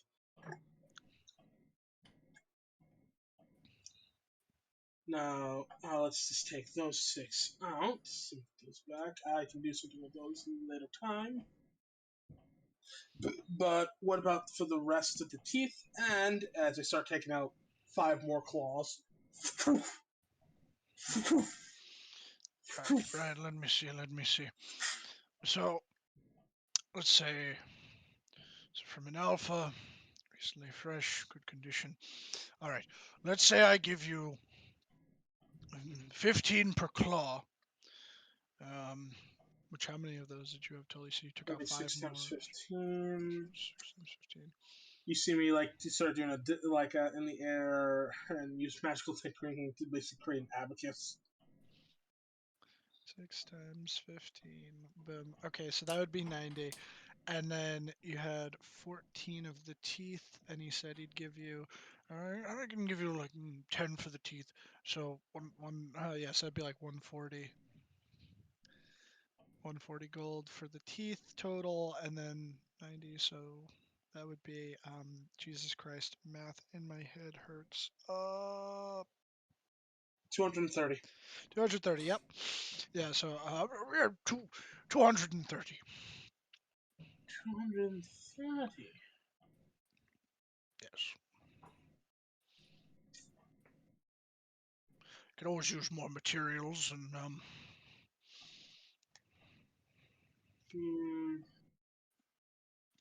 Not really the dog cane type.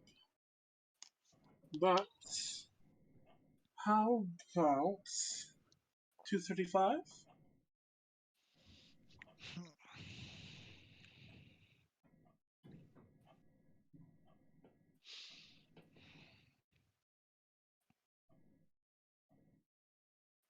I could part with 5 more. Alright. Very well. I hold my hand up, shake him. I'll And I will shake your mark hand. those off and add to my gold. His hand is quite sturdy and strong. He's got like a vice grip. When he grasps your hand, it almost hurts. Well, actually, you have the no, but I feel like you'd still feel stuff with him, I right? would feel pressure, but I wouldn't feel pain. Yeah, so you wouldn't feel the pain, but you definitely feel the Also, pressure. he'd probably be kind of weirded out that I have metal hands. Or maybe not notice and think they're armored. He doesn't either he doesn't notice or he doesn't seem bothered. Either way. But yes, so you now have 235, and then you give him the parts, and he goes, well, is there anything you wanted to commission or anything you Actually, wanted may to I see what buy? you have in stock? Sorry, what? May I see what you have in stock? Oh, yeah. Well, I do metal armors. I do bone armors. Not as good with the leather variety, but I do have some. Um, Weapons, all sorts of stuff. I've got them in steel, iron, bone, Just about anything you can imagine, and if I don't have it on my racks here, I can make it for you. Now, here's a question. What was Ed wielding as his main weapon? His fists. My goddamn fists. Yeah, his fists. He Just punch. fists? Yep. Does it look like I can get him anything that might help with that? You do see an item. It would not be to size for Ed. It looks essentially like a bladed gauntlet, almost like the Predator gauntlet, but with like two really wickedly sharp looking like raptor claws. What are those interesting looking numbers? Oh, that? Mm-hmm. Oh, yeah. I call them punchy stabby arms. Doesn't really roll off the tongue all that well. It's a work in progress. Don't judge me. How about But talons? what? Talons? Yeah, talons works. You know what? I like that. I think I'm gonna take that. If you don't mind. But yeah, those things. Gave it to one guy. Fought in the arena. Oh, he really sliced some people up. Now, based on my knowledge of weaponry, how would Ed fare with these? Well, he punch. He punch good. Uh, it would probably like definitely. Yeah, I'd say it would reasonably. Ed, what's the damage die in your punches? D6 with one hand and D8 with two hands. D6 with one hand, D8 with two hands. That's if you're hammer fisting, right? Right, that's hammer fisting. So if he's trying to like slice with them, I could say if it's size to him, he's a big guy. I could say D8 slashing is what they would do. Base or not base? Base. I mean, I don't know how it would work necessarily as like, because the blades, it's like the Predator thing. It's extending beyond your hand.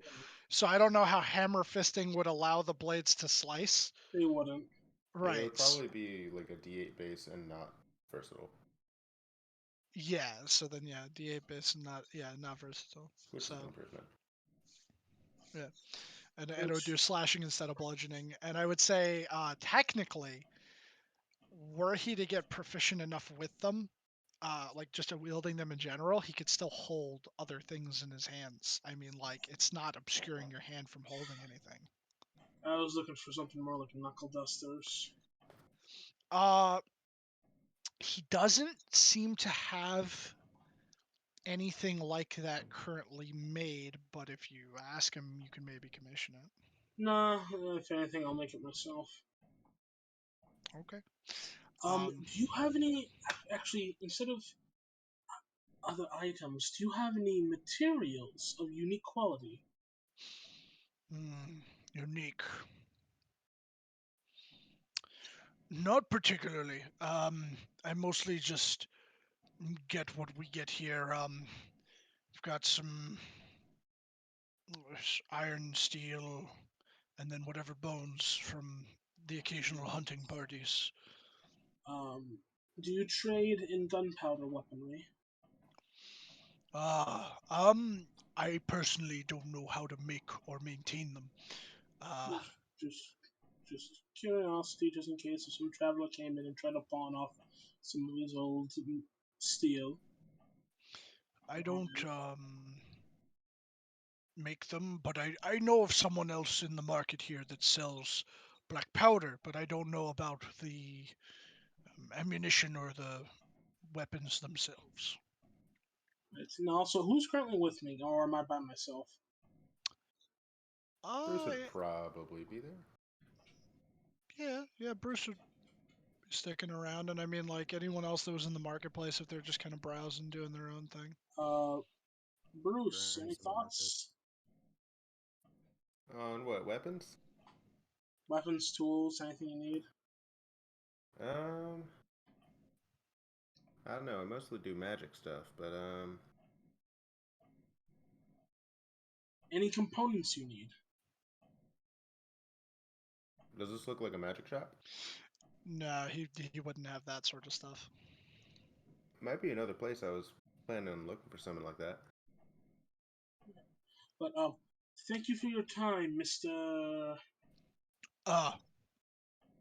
Crumpet. Crumpet. Thank you, Mr. Crumpet. Have a lovely day. You just look at your desk and you had like a crumpet off to the side. No, It was right. no, because I can still use those 6 rotted teeth or something. the teeth, Yep. or wait, the teeth or the claw? Because Those the teeth. 6, right, the 6 rotted teeth. My bad. Sorry, I'm like having a brain fart right Yeah, now. I can still use those for something. Potentially, yeah.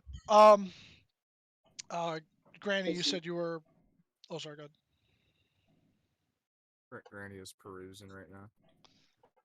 You looking for anything in particular?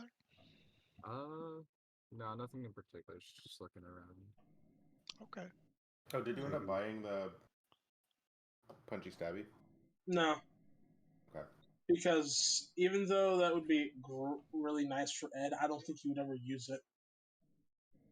Are there any? Well, how much does it cost? You might think it's fun. How much for the talons? Give me a second.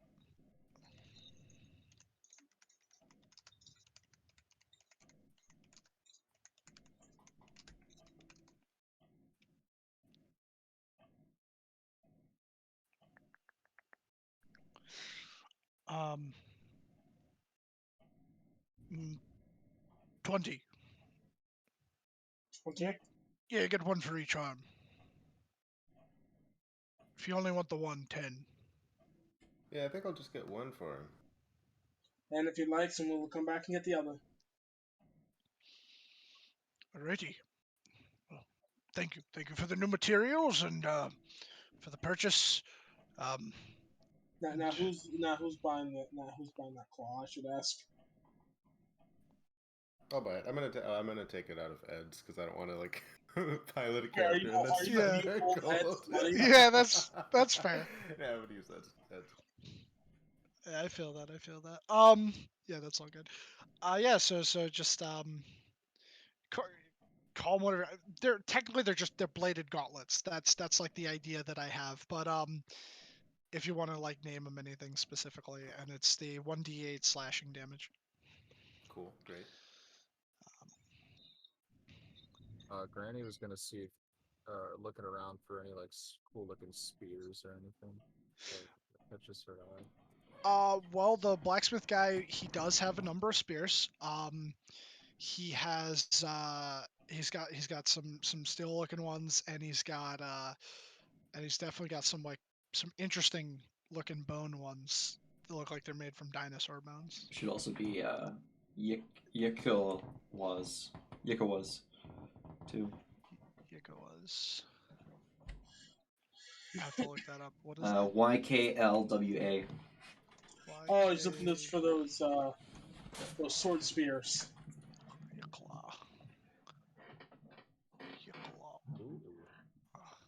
Yeah, the sword spears. They have like a 1530 throw. 1030. 1030 throw, but they're a simple weapon that deals 1d8 slashing. Not bad. It's like a long sword, but you could throw it. Yeah. That's actually that's pretty cool. Yeah, the idea is that the blade is made of obsidian. Oh yeah, there definitely be some of those. I kind of want to look at one of those now. Alrighty. Yeah, if you approach, you'll see this man, and he's, hello. How might I help you? I was wondering if I could look at one of those really tall swords that you have. Ah, yes, Yikawa. Yikawa, yes. That Yeah, those. they are traditional weapons of the Choten warriors from around here. But yes, here. And he'll like take one off the shelf and hand it to you. Yes, impeccable balance. They are good for not only slashing your enemies, but throwing it at them from a distance that you might pin them to the ground or the wall, or just end them swiftly. Yeah, that seems pretty useful actually. Are there?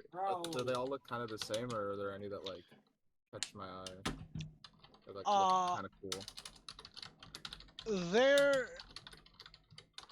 There is one that seems to have like a bit more like pageantry to it. It's got like the like cords for the handle. Right, hold on, let me look at a picture of this so that I can like describe this the right way and not sound fucking stupid.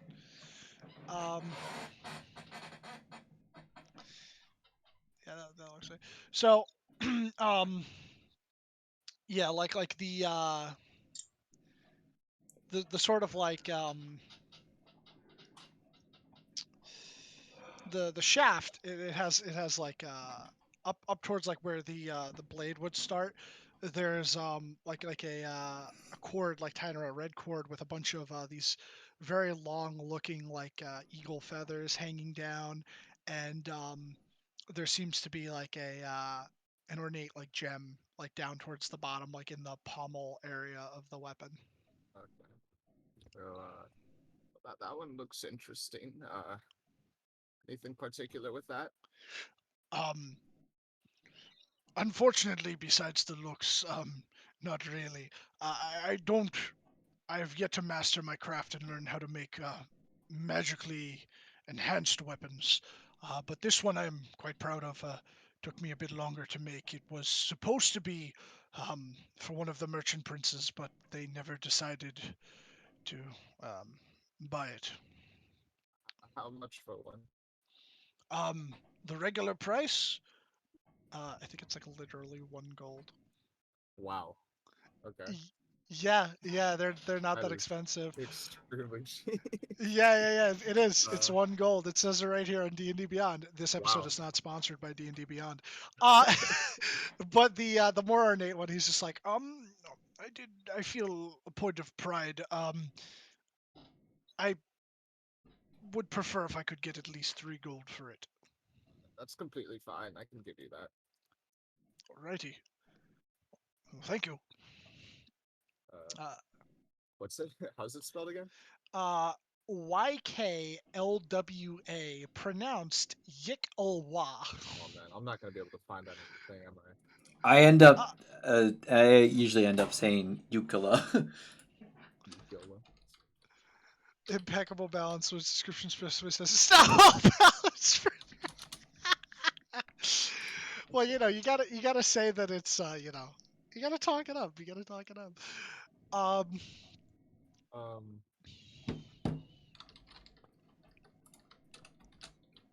Yeah, I don't know how I'd add it to my sheet, but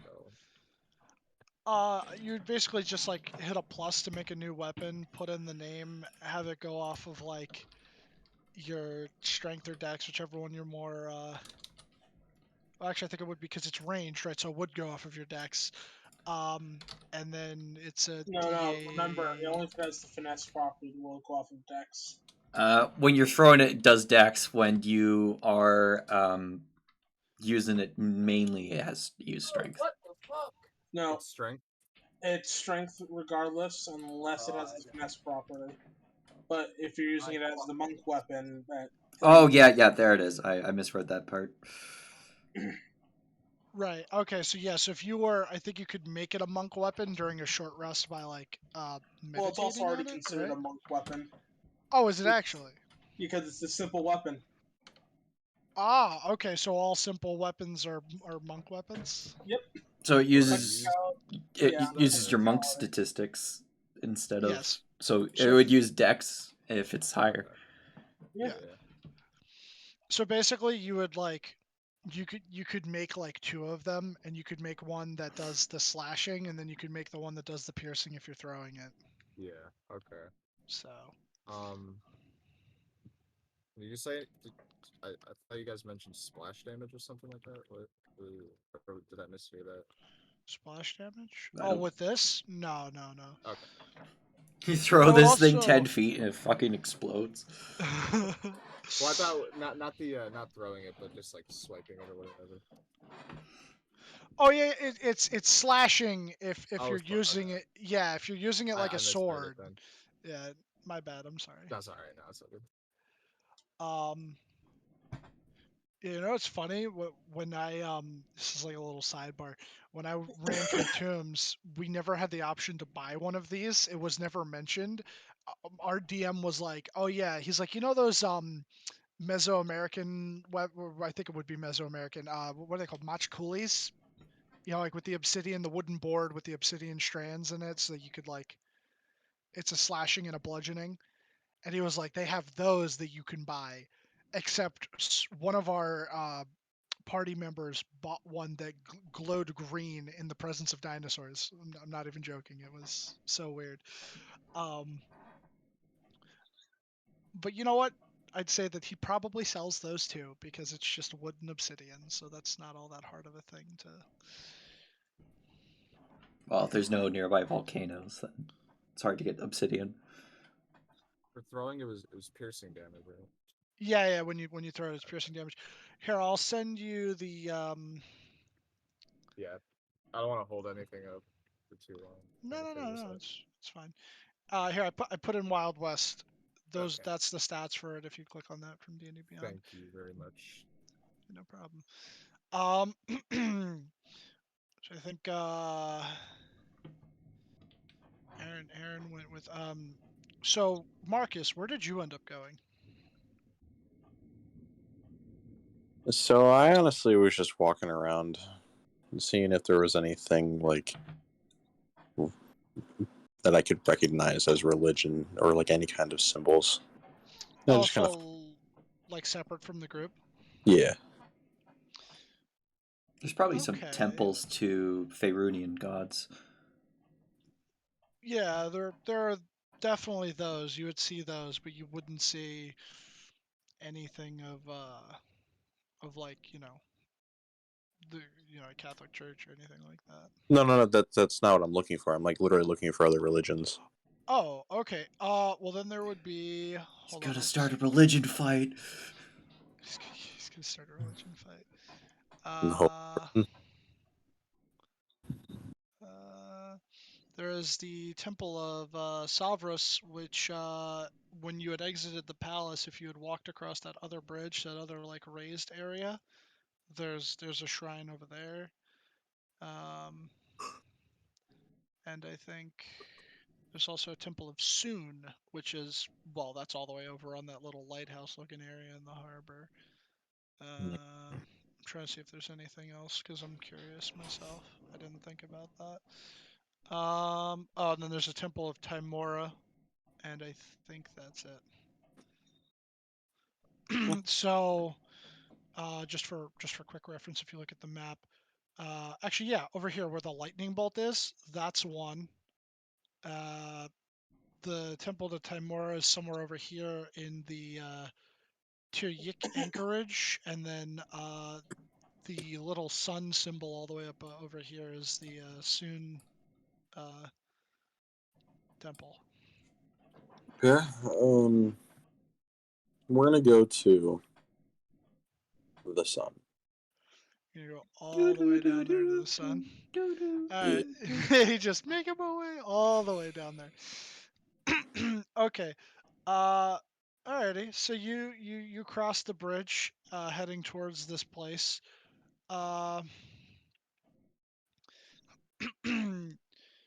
You see it seems as if, as you're approaching this place, it seems as if the temple's roof floats in midair. Really? Yeah, like it's just floating separate from the rest of the temple. Really? Is there? Okay. I'm going to enter. Very well.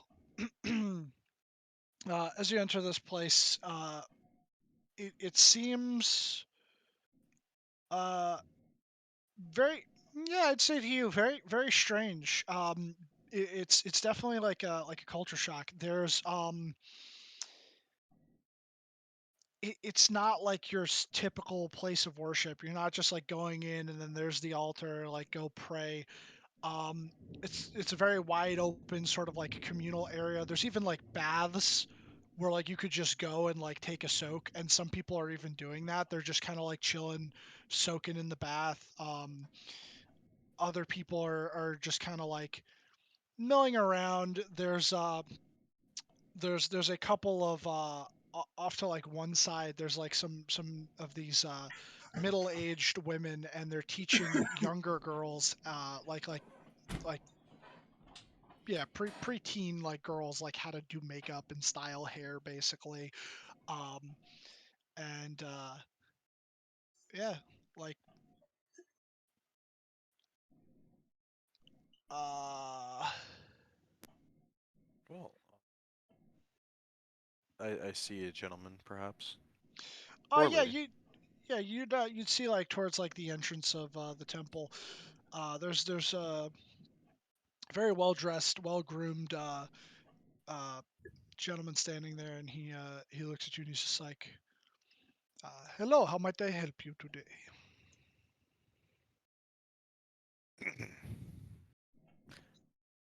Greetings. My name is Marcus. "Hmm, I am a paladin of the Church of the Reckoning. It is a pleasure to meet you. hmm. Do me a favor, make a charisma check.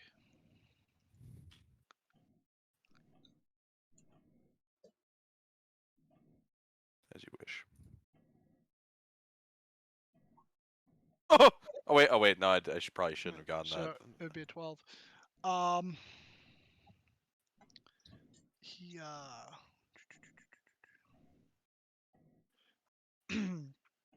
he kind of like looks you up and down, and he goes, "Well, Marcus Dean, was it? Did I say my last name? Oh, did you? No, I didn't.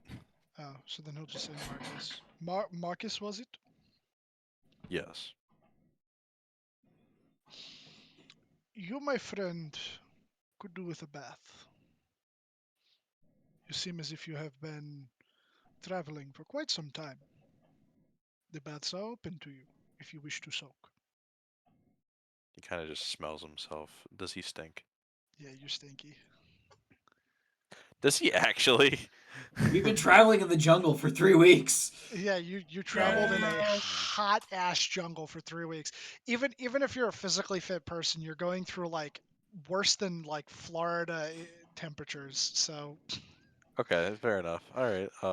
And you know that Aaron does not know that you can clean shit with the fucking precipitation. yeah, Aaron does not know that at all. So, um, he's just gonna bow and say, "I really appreciate that. I will head to the bath. Perhaps someone in there would enlighten me about this religion." Perhaps. Are you asking for like a Red Dead Redemption premium bath? Or Yes. you're asking for like that Bioshock Infinite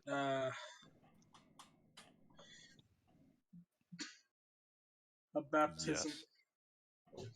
Yes. Bioshock Infinite baptism. he wants he wants a Bioshock Infinite baptism. Marcus strips down and he Just right enters. there in front of the guy, or you walk over there first. I walk over there first. Okay. You know, I said it. It's too late. I strip in front of him. I'm not So responsible for You your did not have to. This was not a role thing where I was gonna force you to do it in front of oh, him. Are you sure? okay, we're going to go to the pool. Okay. You head over to the bath side. You realize that when you walk through the archways over to the area of the bath, it's almost kind of like you feel like a wave of energies like very briefly rush over you, and when you kind of like look back towards where you came from, you don't see the people in the rest of the temple. It seems almost like you're in an enclosed courtyard. You think it's kind of like a privacy sort of thing. Ah, I see. I stripped down. Very well. You strip down. There's it's it seems to be mixed bathing, yet when you strip down and go to step in, uh, no one seems to like look towards you or like stare at you or like you don't feel like weird or anything like that, and you head into the bath. It's Perfect. it is it's quite warm. It's nice. The water has like sort of a nice like almost like you know lavender smell to it. Very good. As he sits down, he just watches as oils just emanate from his body. Yeah, you kind of like watch your own oils leave your body and like intermingle with like whatever essential oils are in the tub and like make little swirls. So, yeah, he does some deep meditation in the water. He doesn't really expect anyone to come over, but he doesn't like fall asleep obviously in case someone does come over. Okay. Yeah, after a little bit, a much older, fatter gentleman, he'll come over and he'll kind of like sit down next to you. You notice he actually has like a towel wrapped around his waist. Like Um, right next to me, or like he's giving me not some immediately. space. He's giving you some space. He's not like Okay. right next to you. And he goes, so how you enjoying the bath so far? It's given me a lot of time to process my thoughts. I haven't really had the time to sit down and really think about things for a while.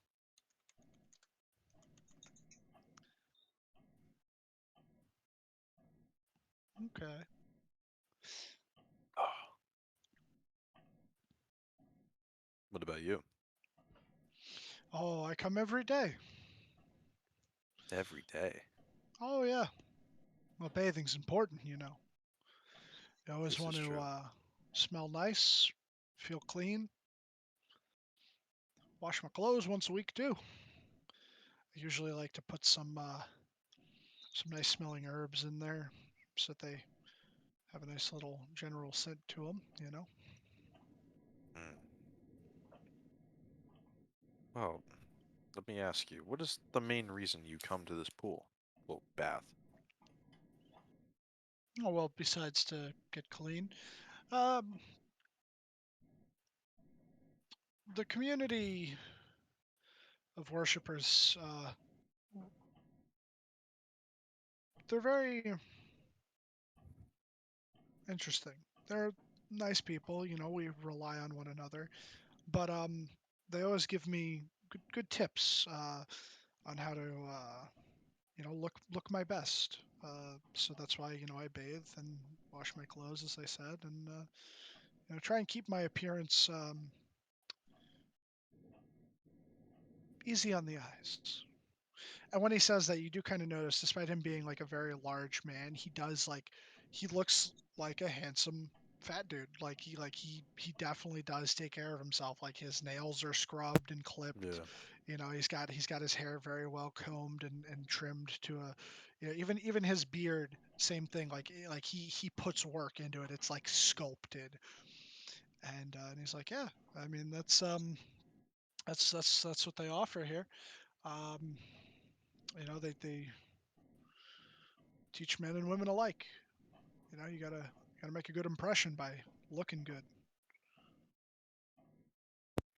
Absolutely. You've got a lot of potential, pal. If you put in the right amount of work, you would look very handsome. Well, I appreciate the compliment. I'll be sure to try to make myself look good in front of the Lord and the people. He kind of like raises an eyebrow when you say like the Lord. He's not quite sure what you mean by that, but he's just like, uh, yeah. I mean, you do it for yourself as much as you do it for everyone else, but doing it for others is definitely a part of it too. Right. Now, this religion here, Do you know a lot about it? Why, of course. Suni, or the Lady of Fire Hair, as some people call her, um, the religion is very heavily based upon beauty and love. The beauty of oneself, the beauty of others, the love and appreciation of beauty. This is why we like to keep ourselves clean and have beautiful appearances. Um, and to those that are newcomers like yourself, we offer the same advice that has been passed down to us. Through our love of beauty, we find connection with one another.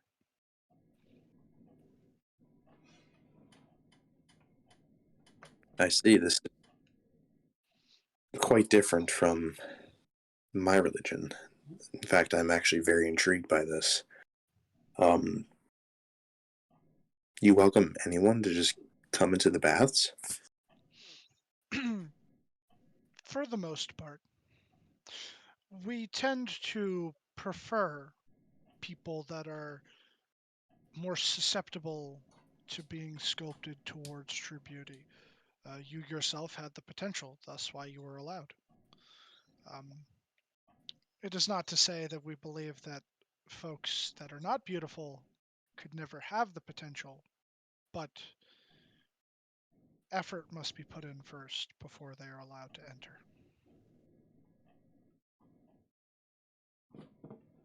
Well,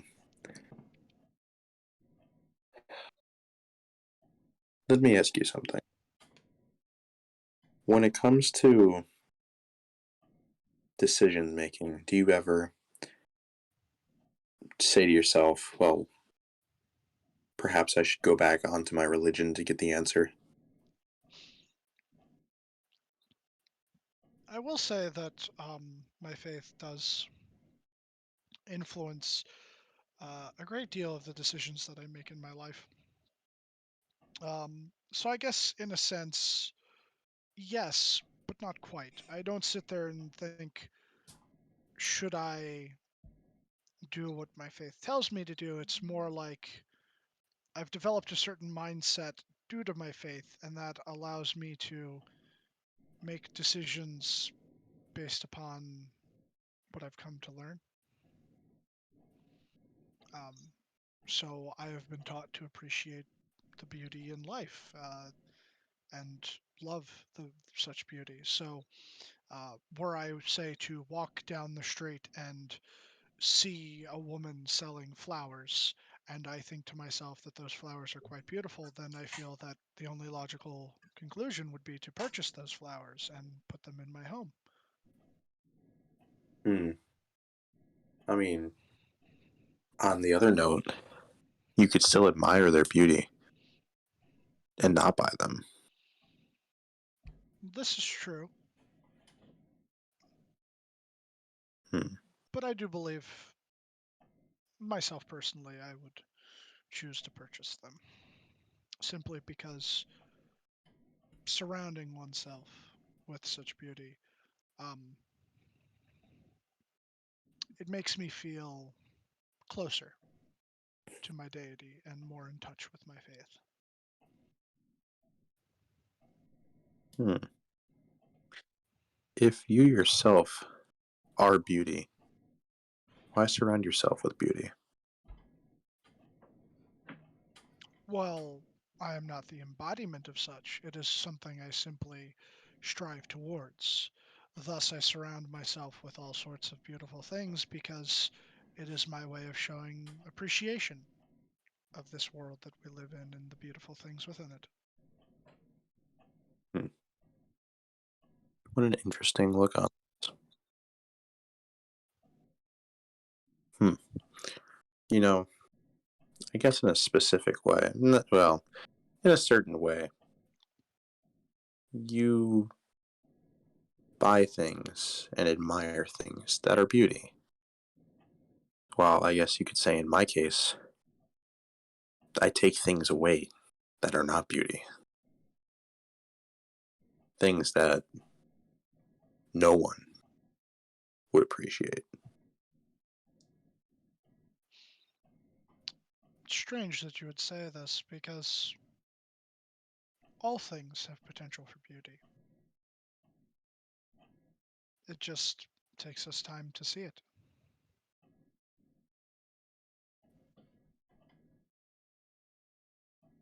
Are you familiar with the Church of the Reckoning? I have heard of it since coming to this land, yes. I am a paladin of the church. I see.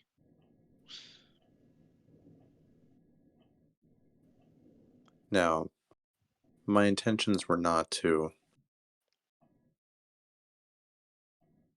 what's the word I'm looking for, intrude on your religion here, or in fact, try to preach the word, but merely I'm trying to expose myself to other religions to understand. And I'm quite curious, honestly, as I know that in my eyes, my God is not the only one.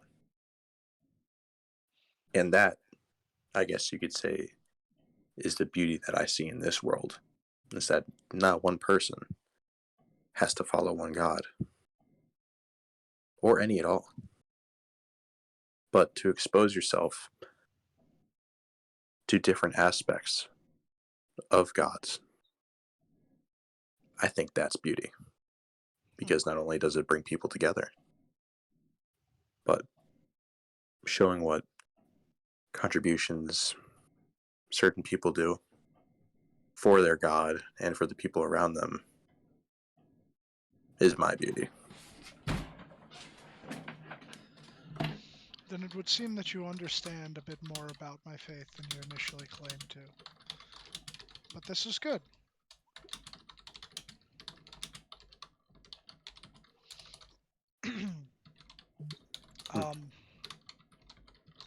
I will say that you, pursuer of beauty, are welcome here, whenever. But if you'll excuse me, I must take my leave. It was a pleasure. He kind of gives you like a little bow, and he'll head on out of the baths. He will go back to meditation until either someone comes and gets him, or he'll wait like a few hours. Okay. Alrighty. I will cut over to Gabriel and Aaron, and then I will go to Ed. So, Let's get a boat. Gabe Yeah. and Aaron, you guys are walking around through the harbor area, or well, the docks technically. You do see a number of ships, some fishing vessels, others merchant vessels. There even appears to be one larger ship adorned with those, it would be flags, but also the sails as well would have them of that gauntleted flaming fist. At a quick glance, do I see the red ensign of the Dominion of Canada anywhere?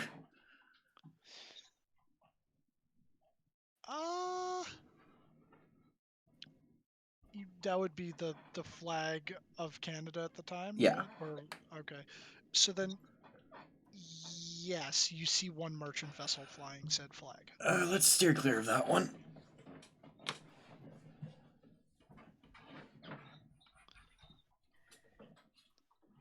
Yeah. I'm avoiding that vessel. Okay, fair enough. You are an enemy of the state. I'm a deserter. Yeah. Alrighty. So as you're walking around on the docks, what kind of ship are you looking for? Something that could like comfortably fit us, but like nothing huge. that is like intended for like cross sea travel. Basically, something that you'd find is normally sailing around the kind of the inlet area of the Washington Jungle in British Columbia. Okay. You do see a. I wonder if a sloop would be the proper size. I'm thinking of Sea at the of sizes here, which means I'm probably wrong. I feel like a sloop is bigger than that You by want to a look bit. at DMG? Well, oh, yeah, that's right. Hold on. I think I have the You forgot UA about for the boats in the DMG. of ships and sea. Hold on. Okay. If it helps, yeah.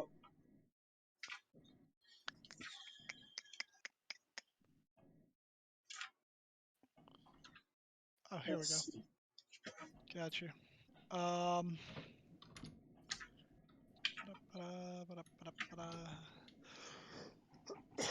Oh boy, that's big. Oh yeah, you got galley, keelboats, longships, rowboats, sailing ships, and warships. Well, a keelboat That's a large rowboat. is 3 crew, 4 We're probably passengers. looking more for You want something that can hold about 8 a passengers. sailing ship. Would a longship make sense? Maybe a That's the sailing. crew of 40 and 150 passengers. I feel like a sailing ship would make a little bit more sense. 30 crew, 20 passengers. Yeah. So sure, yeah. You see a regular like looking sailing ship seems to they seem to be more oriented towards fishing uh, instead of merchant work. So you think that they'll definitely go to different areas instead of a predetermined route. Yeah, see if any of them would be willing. Alrighty. Yeah. So there's actually one in particular. You see a you see a couple of you see a group of about 8 halflings, and one of them is dressed very much like a pirate captain, and he's standing with like 1 foot up on like one of those small casks of ale, kind of doing the Captain Morgan, but without the arm up, and he's just talking to all of them, and he's just like, right, and that's when I seen it, out in the fog, a creature with 2 eyes, red as the sun, after blood's been spilt the day before. And the one goes, and what happened next? And then it got me, and it took me leg. Both of his legs are intact, by the way. His crew seems quite enthralled with the story. If the bard was here, he would say, "This guy sucks at swords." Probably. Uh, he'll look over in your direction. I guess maybe just seeing you standing there. Yeah, you kind of stick out a little bit. He'll go, you there in the red coat, come over here. Approach. You see this, boys? The red on his coat. That was the color of the eyes of the thing what took me leg. So you don't look like a sailor. What are you doing here at the docks? Well, I'm looking for passage for my group up to. I'll take out a little map and point at the spot on the coast that's like adjacent to where the druids are.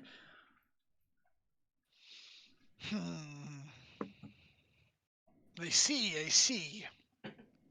Well, me and the boys were looking to head out in about a day or two. Depends. We're not particularly in a rush, but there's some good fishing spots over that way. Perhaps I could take you. How many do you have with you? Is it just the 2 of you? No, there's 8 of us. 8 of you. Right. Okay. 8 of you. If you're gonna haggle, just let me know, so I'll have Artists inspire you. Oh, Aaron's I'll, gonna inspire I'll Gabriel. take that inspiration. If you're going to haggle. Alrighty. He'll go. It's a bit dangerous out in those waters, and having some inexperienced folk aboard the ship. You don't have any women with you, do you? We have a cat. Right, well, that's significantly better. It'll probably get rid of the rats. All right, 200 gold. How about make it 100? Roll a You have persuasion. been inspired. Persuasion. I'll add that d8. He kind of like squints his eyes and he goes,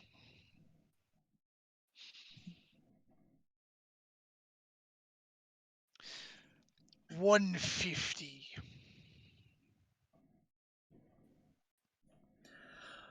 120, and we'll do some chores around the ship.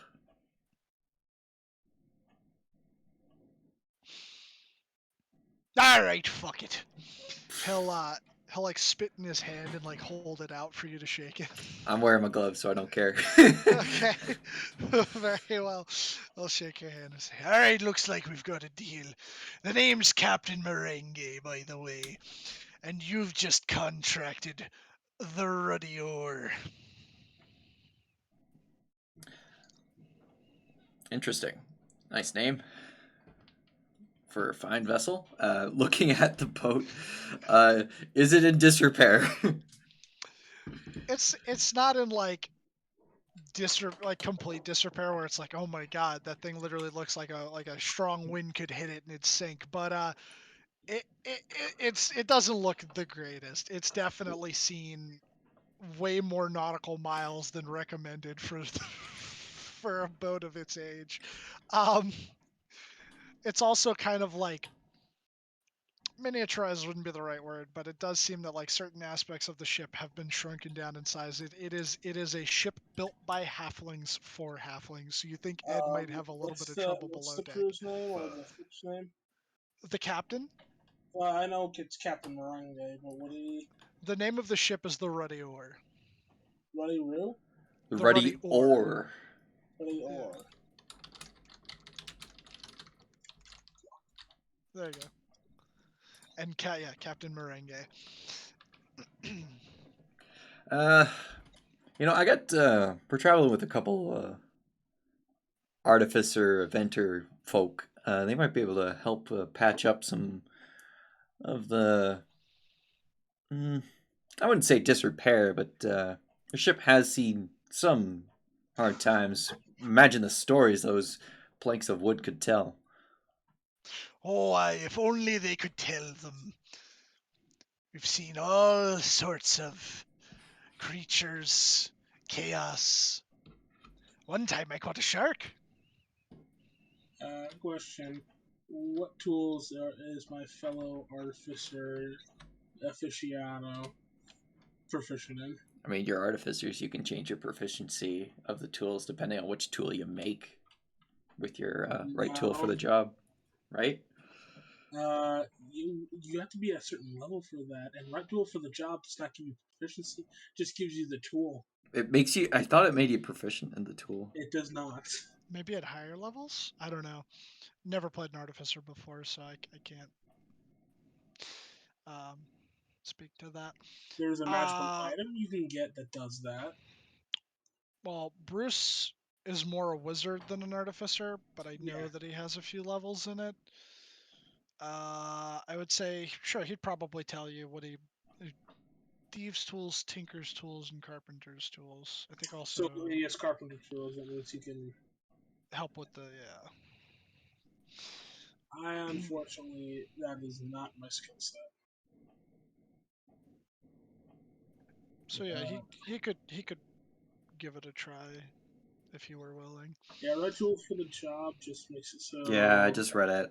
Yeah. I do, however, have tool expertise. Well, the radio's seen better days, but it'll get you where you need to go, and it'll probably keep sailing me and me boys around for at least 10 more years at the least. How Although the money, oh, sorry. how many days do you expect the journey to be? It's not that far up the coast. We're leaving in 2 days. If you want us to leave sooner, though, you'd have to pay a little bit more. Only because then we'd have to rush to getting all of the supplies that we're going to need for fishing and whatnot. Um, What about delaying a day and a half?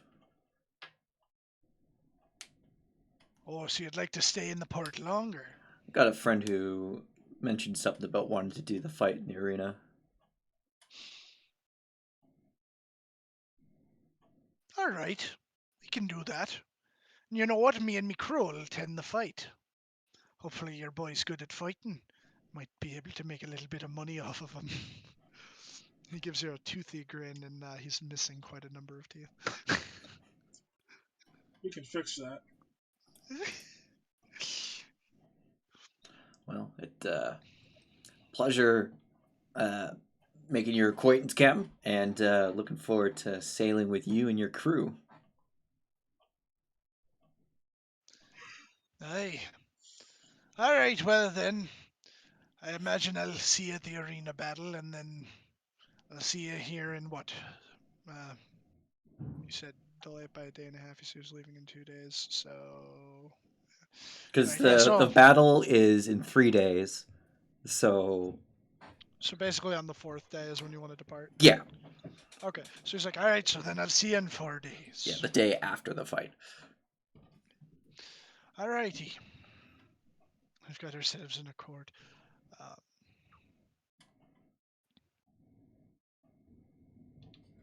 Alrighty. And then I will. I'll head off to Bjorn's now. Okay. I'll cut over to Ed. Ed. You here, by the way? I'm just curious. Yep. Okay. All right. You managed to make it to the Coliseum. And as you're kind of walking around like the outside of it, you do eventually. You're taller than most people. You do spot a goblin. You Hey, you hey, wait. So, what is the activity like in this place? so outside of it right now, it's very bustling. There's a couple of different like stands of sort. So there's one where very clearly it's like people prepaying to reserve a seat for the coming fight. There's another one where there's a guy that's like clearly like an official bookie that's placing bets for all of the people that are in it. There's also like a main registration tent, which is where this goblin is standing nearby. There's also, or well, tent stand, whatever you want to call it, kind of like a combination of both. And then there's like one that has like souvenirs, and then there's another one that seems to have like a couple of like if you want to buy a last minute um like weapons or armor, but they all seem of like not very good quality. All right, I will walk toward Glorp. Does Very there appear well. to be a line? So there's a line. There's three people ahead of you. One of them looks like one of those guards with the flaming fist thing. Uh, he and then behind him is yeah, like one of those more like traditional Chilton warriors that you saw outside of the Merchant Prince's um, palace. And then the last guy is a dwarf. All right. However, he has no beard. No fucking way. I'm just gonna probably wouldn't be able to avoid kind of glancing, but it'll be from behind. You just kind of like giving him a look. Yeah. You manage to kind of like peek around and look at him, and he doesn't seem to really notice that you're peeking at him. Yeah, I ain't saying shit. It looks strange though. Like he is an adult dwarf, except his face is like just well shaved. Is it smooth like mine, or is it shaved? It's there's a little bit of stubble, but like Okay. it looks as if he purposefully shaved it. Interesting. Very good. Okay.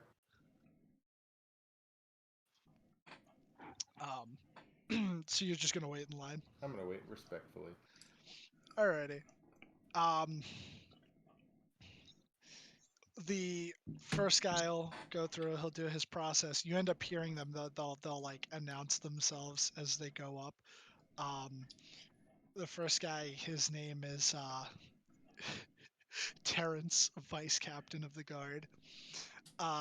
The other guy, his name is Jesus Christ. Chilton names. I'm gonna die. Give me a second. Need some help?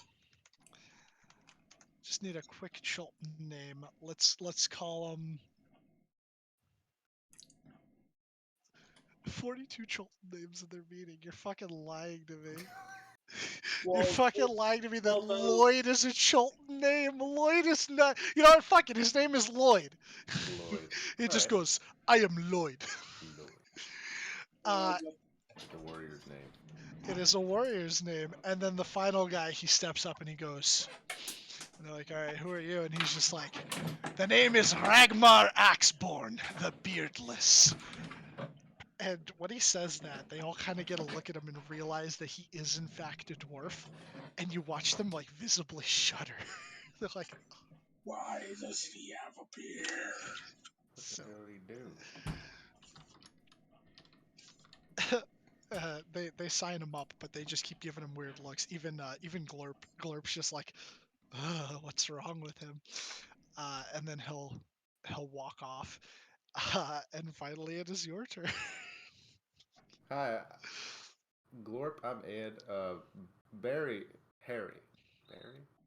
Harry sent me. He's doing great work out there.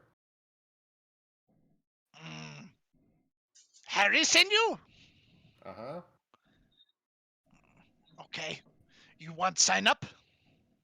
Yeah. What kind of deal is this? I'm new. Okay. I tell you the rules. So, no magic. Only fight. Cannot kill. Must either and he's like struggling to find the words. Knock out or he kind of like holds his like index finger really close to his thumb, having like that teeny tiny little gap, and he goes, maim. But no kill. No kill. Yeah. Okay. Yeah. And you go 1v1, you go tier, and when you win, you move up next tier. Lose, you out. Okay. Yes. Okay. And okay. you win, big prize. So I got like kind of magic things, but I don't cast spells. Hurt other people Yeah. with magic. I guess.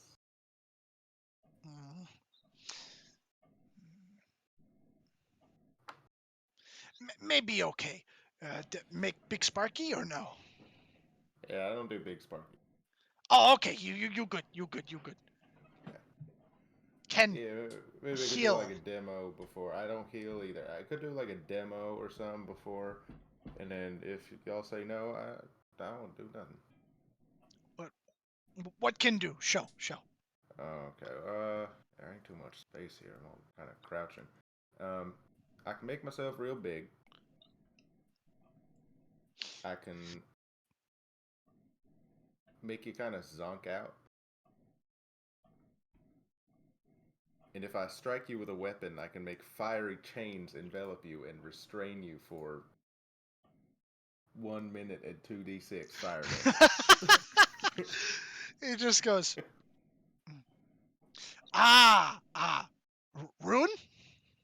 Yeah, fuck that too. That's why they're shiny. Okay, is okay. Fuck yes. Fuck yes. Just no big magics. No, No, I ain't got no big magic. fireball, no lightning zappy. I hate Only- lightning zappy. Oh yeah, real bad, real bad. Okay, yeah, I don't do that shit. Almost bite off tongue one time. Okay, all right. So we sign you up. You pay 5 gold for entry, Done. and then you wait. When the day come, you come here 1 hour before, and then you fight. Um, like I say, you win, you move up, and you do all the win, big prize. Big prize. And if you do like not a big win, but like kind of respectable outing, or is it only big prize for big win? Big prize, big win. Big prize, big win. All right, no, I'll get big win. One winner only. Everyone else, losers. Level of loser changes. Oh, No prize for alright. loser. No prize. Yeah, no prize for losers because they're losers. Yes, Yeah, this makes sense. precisely. Precisely. All right, yeah. Well, okay. So it's gonna be in 3 days now. Yes. I'll be here an hour early. Yes, We're gonna yes. fuck shit up. Yes. Can go to bookie, place bet on self, or place bet on other contestant. That way, if lose, still make money, secret win.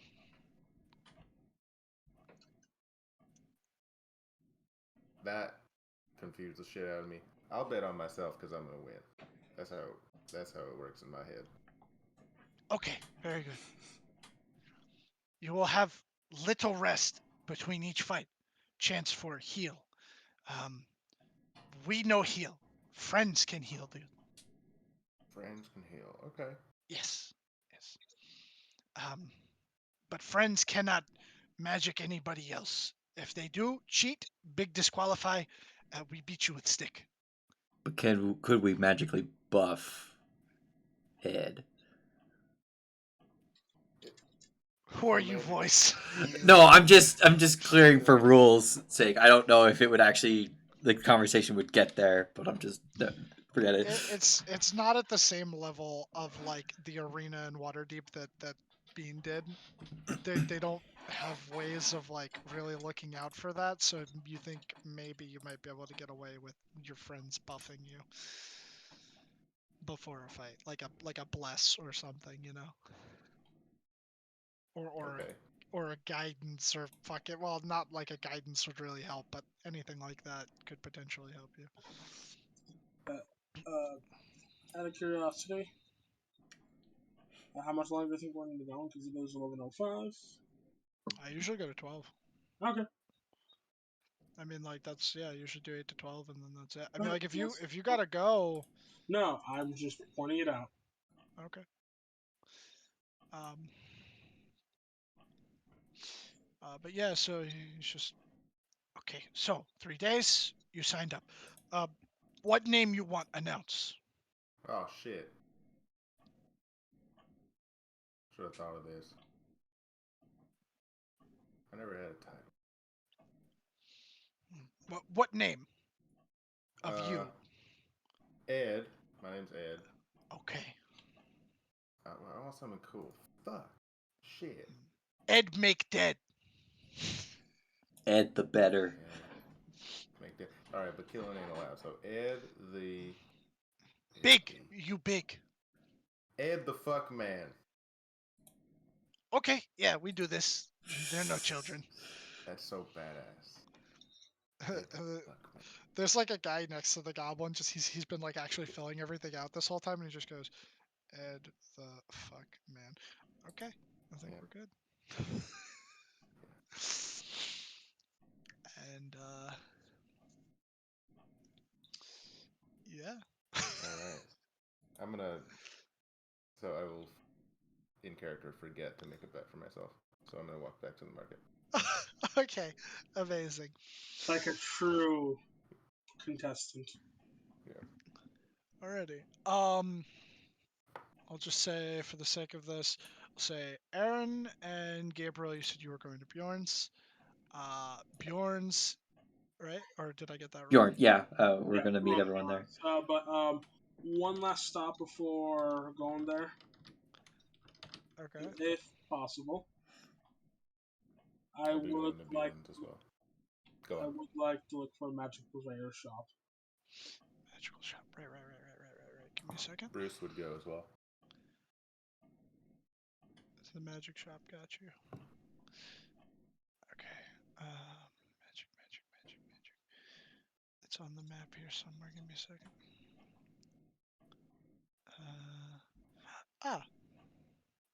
Okay. Yeah. Oh, actually, could I go look right for there. spell components too? Come Okay. along. Yeah. So I would say in general, you were told where Wakanga Tamu's magic shop is. It's this building right here. So I'd say that probably about the time that Bruce and Jarvis were heading to that magic shop is about when Gabriel and Aaron would have made it over there, unless Aaron split off to go to Bjorn's. Wait, I think where were we getting the ship? Like here or here? Like around here. Around there? Okay, so we would have had to go Yeah. back. So we went back this way, yeah.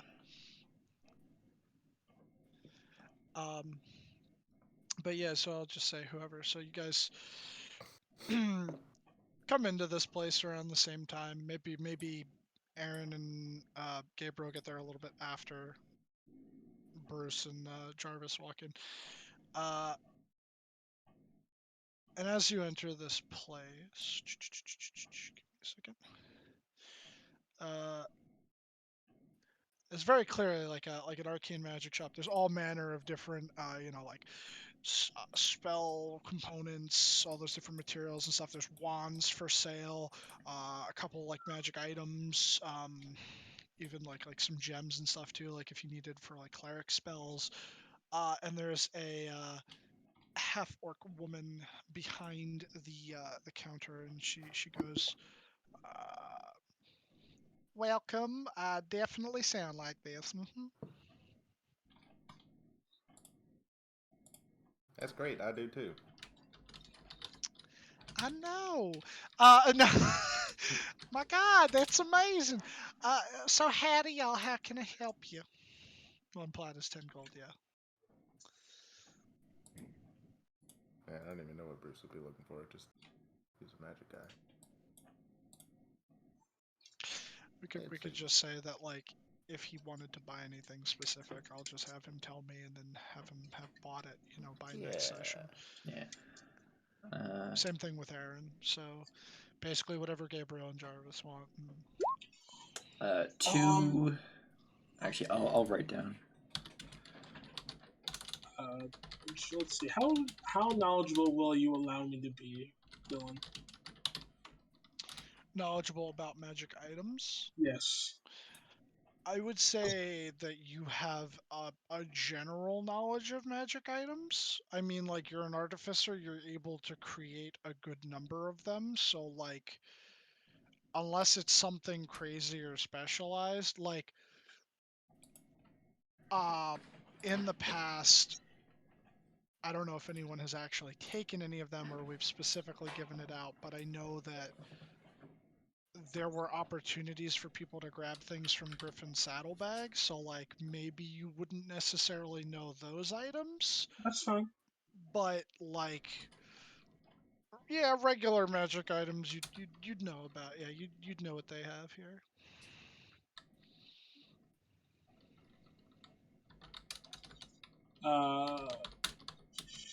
Let's see.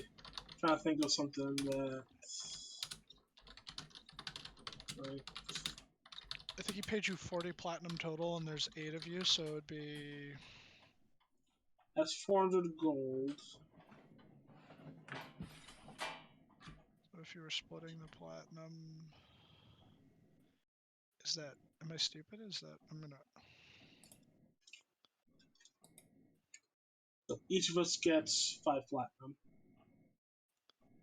Yeah, 5. Yep. I was just gonna. Okay. But yeah. So.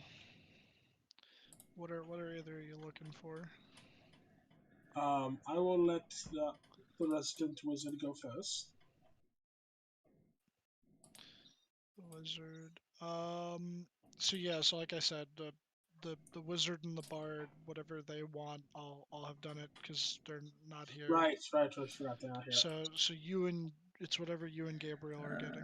I'm just double checking. I have written down everything I wanted. How much is holy water? Hold on. 50? That sounds right, but give me a second because I have a thing that I could check now. I have a 5th edition catalog. ABCD holy water.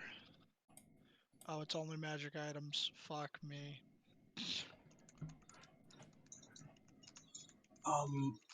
What magical items do you have? 25. 25 gold? This sort of? Yeah, 25 gold for holy water. I mean, What magical you think it'd be items? slightly more expensive because you'd need 25 gold pieces worth of powdered silver to make it. Oh, Are you sure that gold? was the price that I saw. So hold on. It might be 50. Yeah. Yeah, it is 50. Okay, yeah. I'll here. This is what I'm getting. 2 platinum rings, 50 gold each. So I just dropped 10 plat on that. Oh, you got the platinum rings as well? She would have those for sale, yeah. If it's for a spell thing, Yeah, it's for warding Warding bond. Yeah. Any yeah. So 2 players is 50 gold each, and then so you're Jarvis will dropping. take notice of that and like, oh, I have something similar that does that, except I have a big ring on Zeus on outside. Is that 100? So 150 is what you're dropping total. Yeah. I'll drop. Hold on, I just need to figure out. 12 platinum. Okay, so I have. So I'll drop 10 platinum for the rings, and then 50 gold for the silver. Okay. Alrighty, yeah. So just mark it down, and then you have what you got there. You buy anything else or no? I will consider it in a second. Let Anton go. Okay. I Jarvis. was wondering, first of all, what is available before I start asking for things? You could just ask me. I Do mean, you like have Broom of Flying? broom of flying.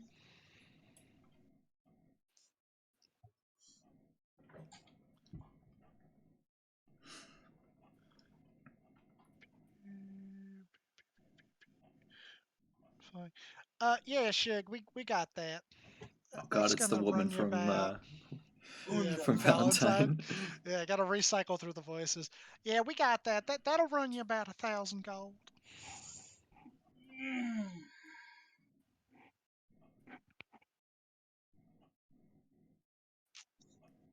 Does she have Cabal's ruin?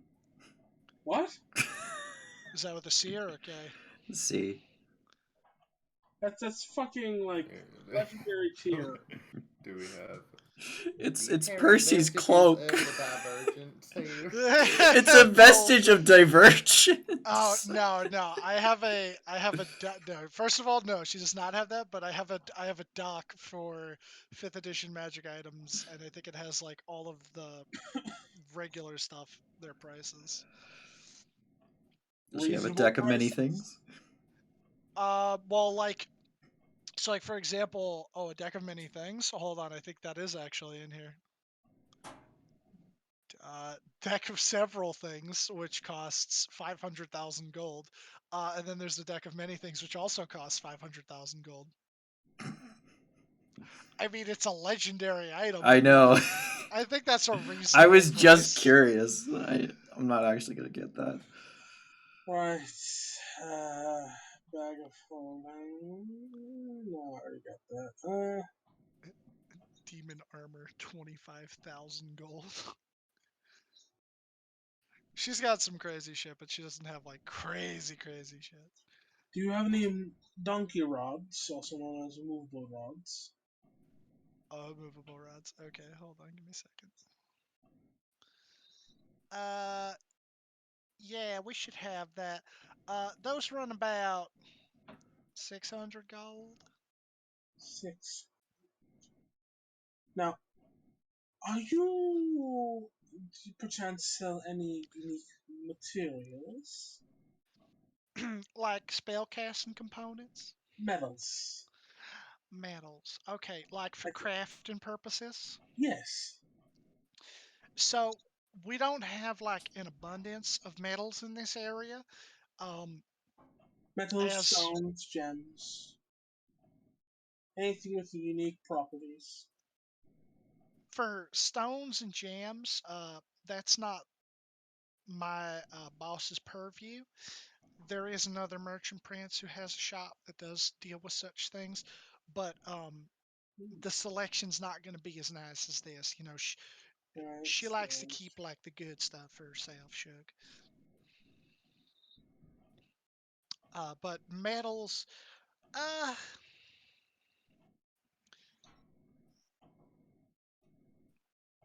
not particularly. No, I'm sorry. Does she have an amulet of the devout +1? Give me a second.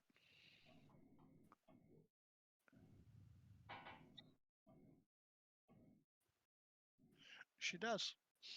Um, that'll run about 1,000 gold. Oh my god, that's too expensive. Is it really? Yes. I only have 132 gold. Well, yeah, you don't have a lot, but I mean, like, I think that's like within reason for an uncommon. Oh yeah, What I mean too expensive for me. Oh, okay. No. I what thought about an you were saying that the all-purpose price was tool? multi-purpose tool. All-purpose tool. Oh, an all-purpose tool. It's a artificer specific item.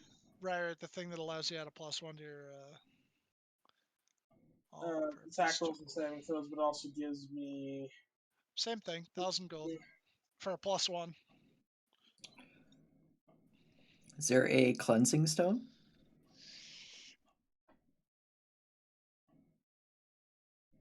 Yeah, that's reasonable. She'd have that. Let me see. Cleansing stone. Yeah, 100 gold. I got 100 gold left over. How would you consider a trade? Yeah, I'll drop 100 gold on that cleansing stone. Okay. What for what now specifically? I have in my possession a potion of growth. Potion of growth. And this item in particular, as you may or may not know, is capable of increasing one's mass to double in size for several hours. Okay. Right. Yeah, I've dealt with those before. So you want to trade this potion of growth for what now exactly? For the all-purpose tool. Well, the usual going rate for those potions of growth is usually between 200 and 250. So that wouldn't cover the full cost, unfortunately. Fuck. Okay, we got an astute merchant here. Shit. I'm no longer getting scammed as a DM. It's fine. It's fine. It's fine. It's fine. I used to be so bad with this. I would just pick a fucking number out of my ass and be like, "Hey, does that sound reasonable?" And everyone would always say, "Yeah." Right. Shit. Trying to I think. mean, Do I have? the Oh, merchant are you prince taught her familiar? well. Oh, are you familiar with some of the plants that preside within the jungles? Well, before the reckoning, I was particularly knowledgeable about the plants that could be found in Chult. However, since we've arrived here, there's a variety of fauna and megafauna that I've yet to fully catalog and observe. But So, I have in my possession some plants that are capable of spewing out poisonous barbs or releasing a tar glue-like substance capable of catching large rodents. okay. Well, let me put it this way. If it's another magic item or if it's money, I can do those sorts of trades in order for other magic items or, you know, or money. Like if you're selling me a magic item, then I can give you cash for it, so on and so forth. Got it. That now I can't take that from my boss, but I could take that for me. So if you'd be willing to sell me, well, not sell me. Well, yeah, it would be sell me some of those plants. I'd give you some money, and then that could go towards you buying something here. Right. Now, how much are we talking? Uh, so the plants that you said that they could catch like rodents and stuff. Hmm?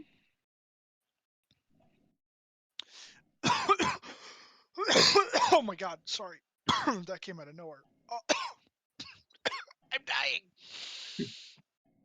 Give me a second. I need water. Okay. Thank the Lord. Um, where did you find those plants? Like, could you tell me like where they grow or how they grow? Oh, I found them like on the road, right? Or The pitcher plants with the sticky stuff in them yeah, were Missy's plants and the poison barb. right. You had found the viscous ones growing around the base of a tree. Well, a base of a couple of trees. As for the exploding barb things, you found those near some other slightly different looking trees, and they were some of them were like in the tree itself, but others had like fallen to the ground. But those were the ones that had exploded. But I found them mainly gathered around trees, and they kind of. I found them quite a bit, a little bit off the path, but close to the main pathway to the city here. Okay. Um, how many of those little pitcher plants do you have? I have quite a bit actually. About 10. How many of those would you be willing to part with? How much are you paying? Hmm. Well, they seem to have a couple of uses.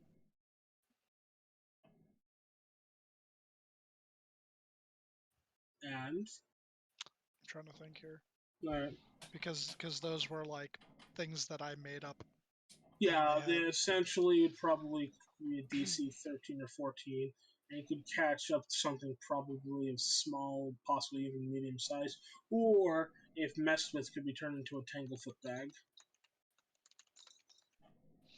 Hold on, let me check something. Sure.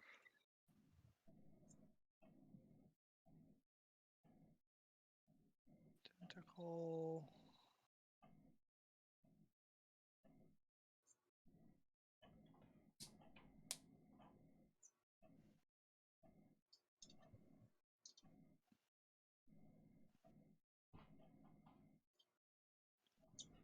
Is there really no Tanglefoot bag on this? Is that a It's Matt Mercer thing? Technically, it's Pathfinder. Ah, fuck. Fucking Pathfinder.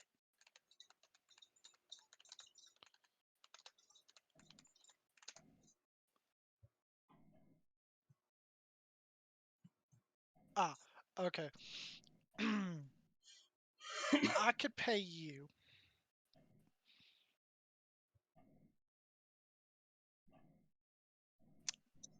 25 gold a plant. I could probably use them to make tanglefoot bags. Do you? Alrighty. And are you selling all 10 of them? Yep, that's 250. Okay. It's No. 250, and she said that the other potion went between 200 and 250, but I think you're still about 500 short if you want that Hold on, all-purpose hold on, tool. hold on. Yeah, I still Unless you have have other more money. plants. Ah, you do have the other plants. That's right. The little Pumpkin bombs. spikes. Yeah.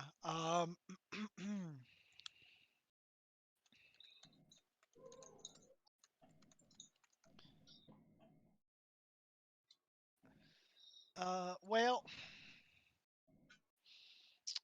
those ones kind of seem to work like almost like a caltrop grenade. So normally I sell like a bag of caltrops for like, actually that's not a magic item, but she wouldn't sell that, so she knows that they probably go for, they usually go for like a gold for a bag of them. Yes, So but how often are they poisoned? right, so oh, these are poisoned. Yes. Okay, so I can give you I can give you 5 per each one.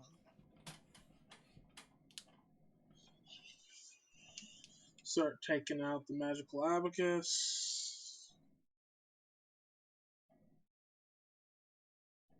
Let's call it 80 even. How many of them did you have? I have 15. 15 times 5. 5 is 75.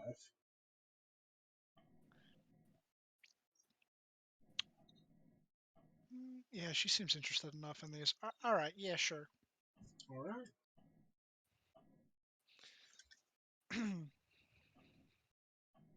Now that's.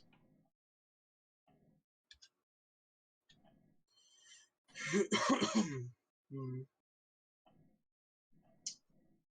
Now then.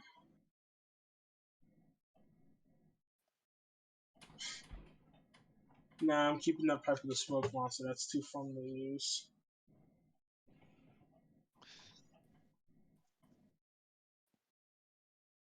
Oh, I am bending my neck over, so my necklace would be exposed. Necklace, right? Special necklace. Yes. If you read my character sheet. I believe I did read about the necklace. Give me a moment. It's literally, it's not the, well, actually, is it in my thing? It might not have been. No, okay, it's not there. Then it's literally my, if you're looking at my sheet, literally third item.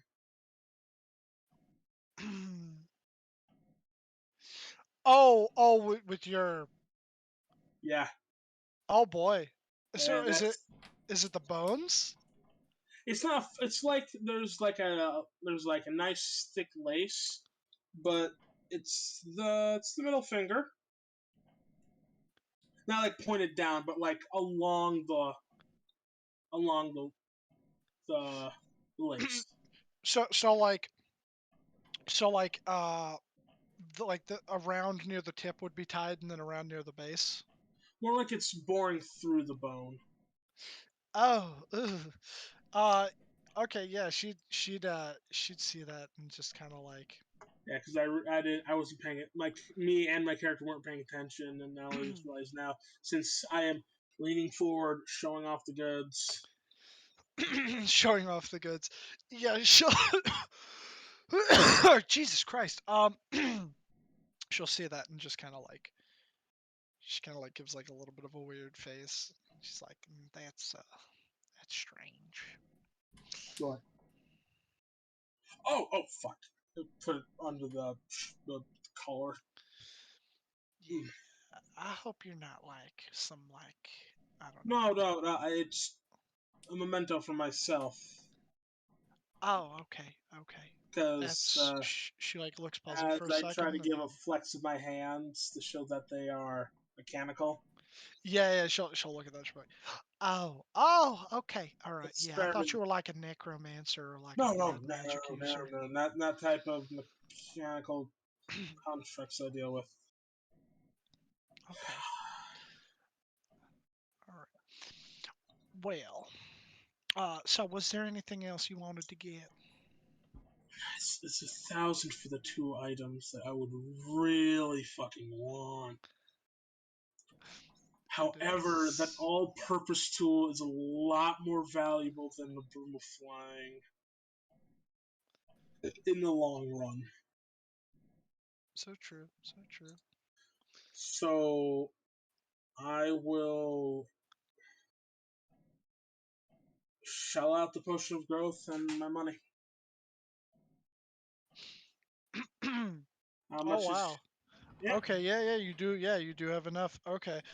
yep. Um, so she'll she'll say that the potion of growth is worth 225. 230. Make a persuasion check. May I use? Oh no, fuck! I'm not proficient in alchemy. Never mind. I was asking, can I make an alchemy charisma check? Uh, Persuasion check. persuasion.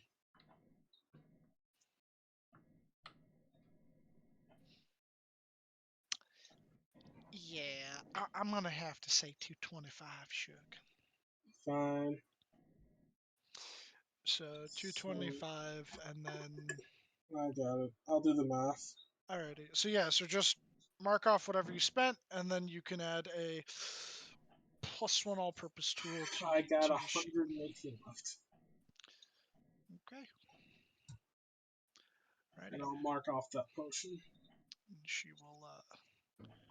will say, well, thanks for your business. I really appreciate it, and know that anytime that you need any other magic items, come on back down to the Magister's Vault. Open 9 to Let's 5. see. Is it? Oh, is it in your compendium?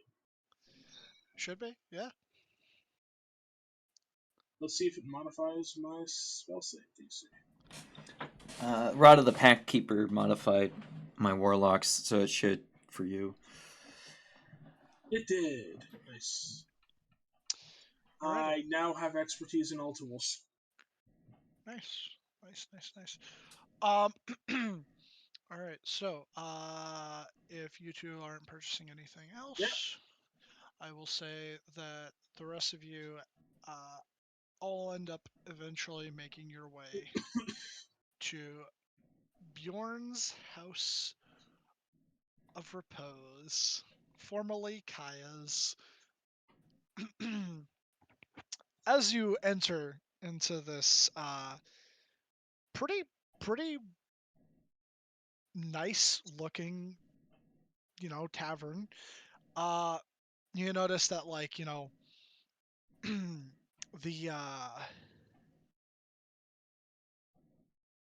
the the chairs around the tables are like barrels that have been like cut into but then like put with like cushioning and everything. And then there's like different size ones if there's bigger patrons. Just like these really nice like heavy oak tables. They have like rune carvings in them. There's like a distinct almost like dwarven feel to the place, except like all along the walls and like where like normally like crown molding would go, there's all sorts of like different like little flags of different colors and strips of cloth. There's a couple of like dinosaur bones on display up on the walls. um it's very much a mix of Chultan and like dwarven culture, and it almost it just works. It just works. Um, and when you come in, you do see like immediately towards the back wall where the bar is, instead of like a mirror or like a shelf with a bunch of like different bottles and stuff, there are just three large wooden casks, and they all have the brand of Banner Torns on them. And behind the counter is actually in this case it would be a dragonborn, a gold dragonborn. Um, and you see on the counter top as well, like at the bar area where people would go to sit, there is a giant triceratops horn, and it's just kind of sitting there. There's a couple of patrons in too. There's a number of Chultans and a couple of like odd, characters. There's like two humans. They seem to be part of that guard. The Flaming Fist, and like you're not sure if it's like a dwarf or a halfling sitting off to the side.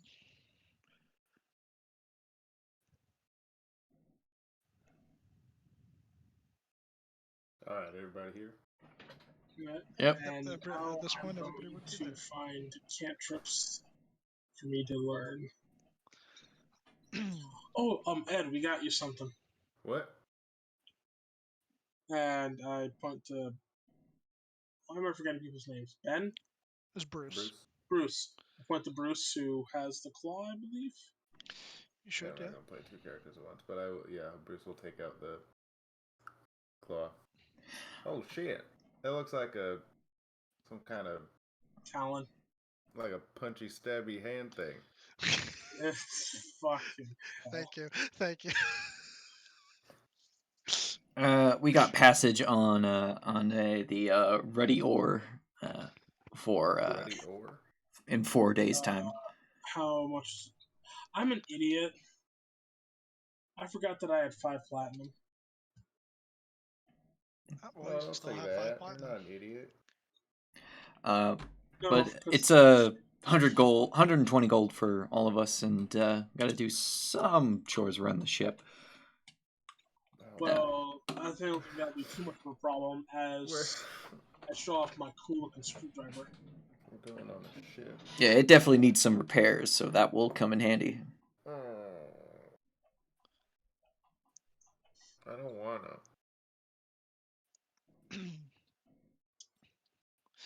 Oh, I will also say, Marcus, at some point or another, you would have either received or remembered that your friend said that they were going to meet back up at Bjorn's, so you would also be Perfect. there. Wow, Marcus, you smell great. What were you doing? It was bathing.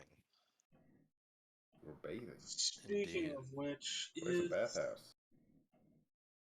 I went other to. baths and Bjorns that have them. Are there baths? I mean, I'm willing to share the cleansing stone. You just touch it. Oh, that would work wonderfully. May I? What? It just cleans you? Yeah, Yeah, alright, fuck it. just touch it and will yourself to be clean, and you're done. Was everyone just have a go at the cleansing stuff? Alright, I smell like oranges. I don't think it does that, but it does clean you. Alright, well, I'm clean now. Wait, so where is the bathhouse, though? That sounds like it could be fun. It's on the other side, and I point. It's I believe to the northwest. Okay. I can have any cantrip I want for 8 hours Sweet. because of this item. Very bueno. Um, at this point, you guys have all like come in and started talking to each other, and the Dragonborn looks across at you and he's just like, "Well, welcome to Bjorn's House of Repose, Formerly Kaya's. How may I help you? Is But- Bjorn in? Ah! Unfortunately, he is not. You have a way of contacting him. Bjorn is far away. He is quite some distance away, and is Uh-huh. currently in employ as the Master of Coin to the Dwarven nation of Glacier Break. I'm aware. But Hey Marcus, you want to send him a message and say, "Hey, we're at your house"? Can we get Don't say a that. discount or something? So we're at your house. Give us a discount. Yeah, I'll shoot him a just message. out of curiosity, if by means do you have ways of contacting him? Yeah, we do, and I got a shitload of beer.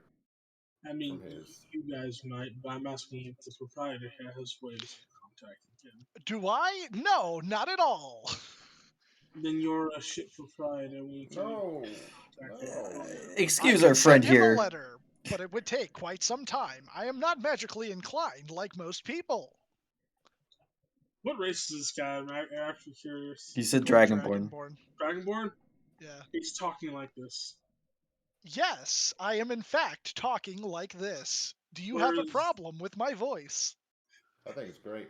This is more Anton wondering why. Some fucking showmanship. Because it fucking can be. Because it is. Fuck you. That's why. Fuck you, But that's why. who castrated this poor Dragonborn? But It was anyway, I am unable to thing. contact the proprietor of this establishment. However, orders do arrive monthly, so that I can continue to provide the people of New Nyanzaru with the beverages that they so desire, like apples of Yincade, Good one. Real good. and Why the does that Banner sound Torn, so familiar? the Banner Torn Select Brew, as well as the Banner Torn Extra Brew, with extra dwarven strength. And he winks. It's more booze. Precisely. We helped Bjorn out with a smuggling ring in Glacier Break, and kind of friendly with him. Do you think we could possibly get a discount on some rooms for a few nights? All right, so just give me 1 second. Marcus, you were sending him a message? Yes, I was. Alright, let me just power this real quick. All right, yeah. Oh, you're just spending it for sending. Hey, I When mean, you you don't have could to find wait. anyone. Hold on a moment. You have sending. Clerics have Yes. sending. Yeah, clerics have sending. And he Why are knows you- him. And he knows him! Thank you. I'm Thank just you. thinking back. Why haven't you revivified the friend? I remember. Right, you only have the hair. And we also we didn't. It wasn't in time to revivify him. That was a Yeah, We needed Ray's dead.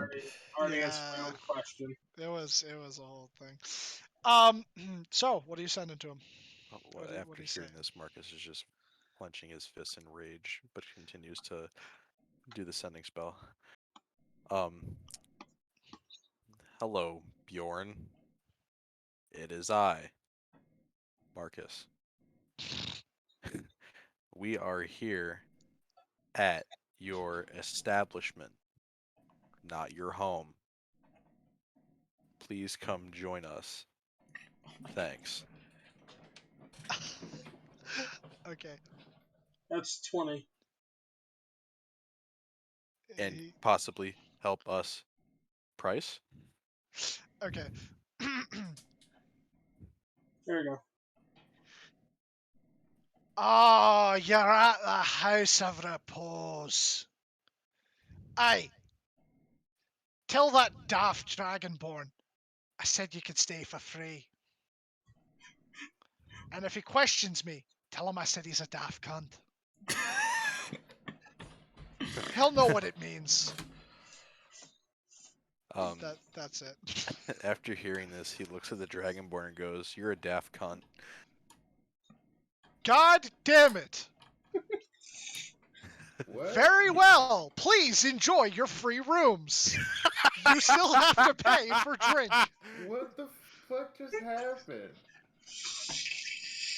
I imagine like as soon as Marcus says that, like everyone's like, "What the fuck's wrong with you, Marcus?" And then the Dragonborn's like, "Oh, And shit." Jarvis like, what the fuck? Bjorn told me to say it. Oh. He'll hand you, fuck it, there's like 8 of you, I don't know, he'll hand you like 4 room keys.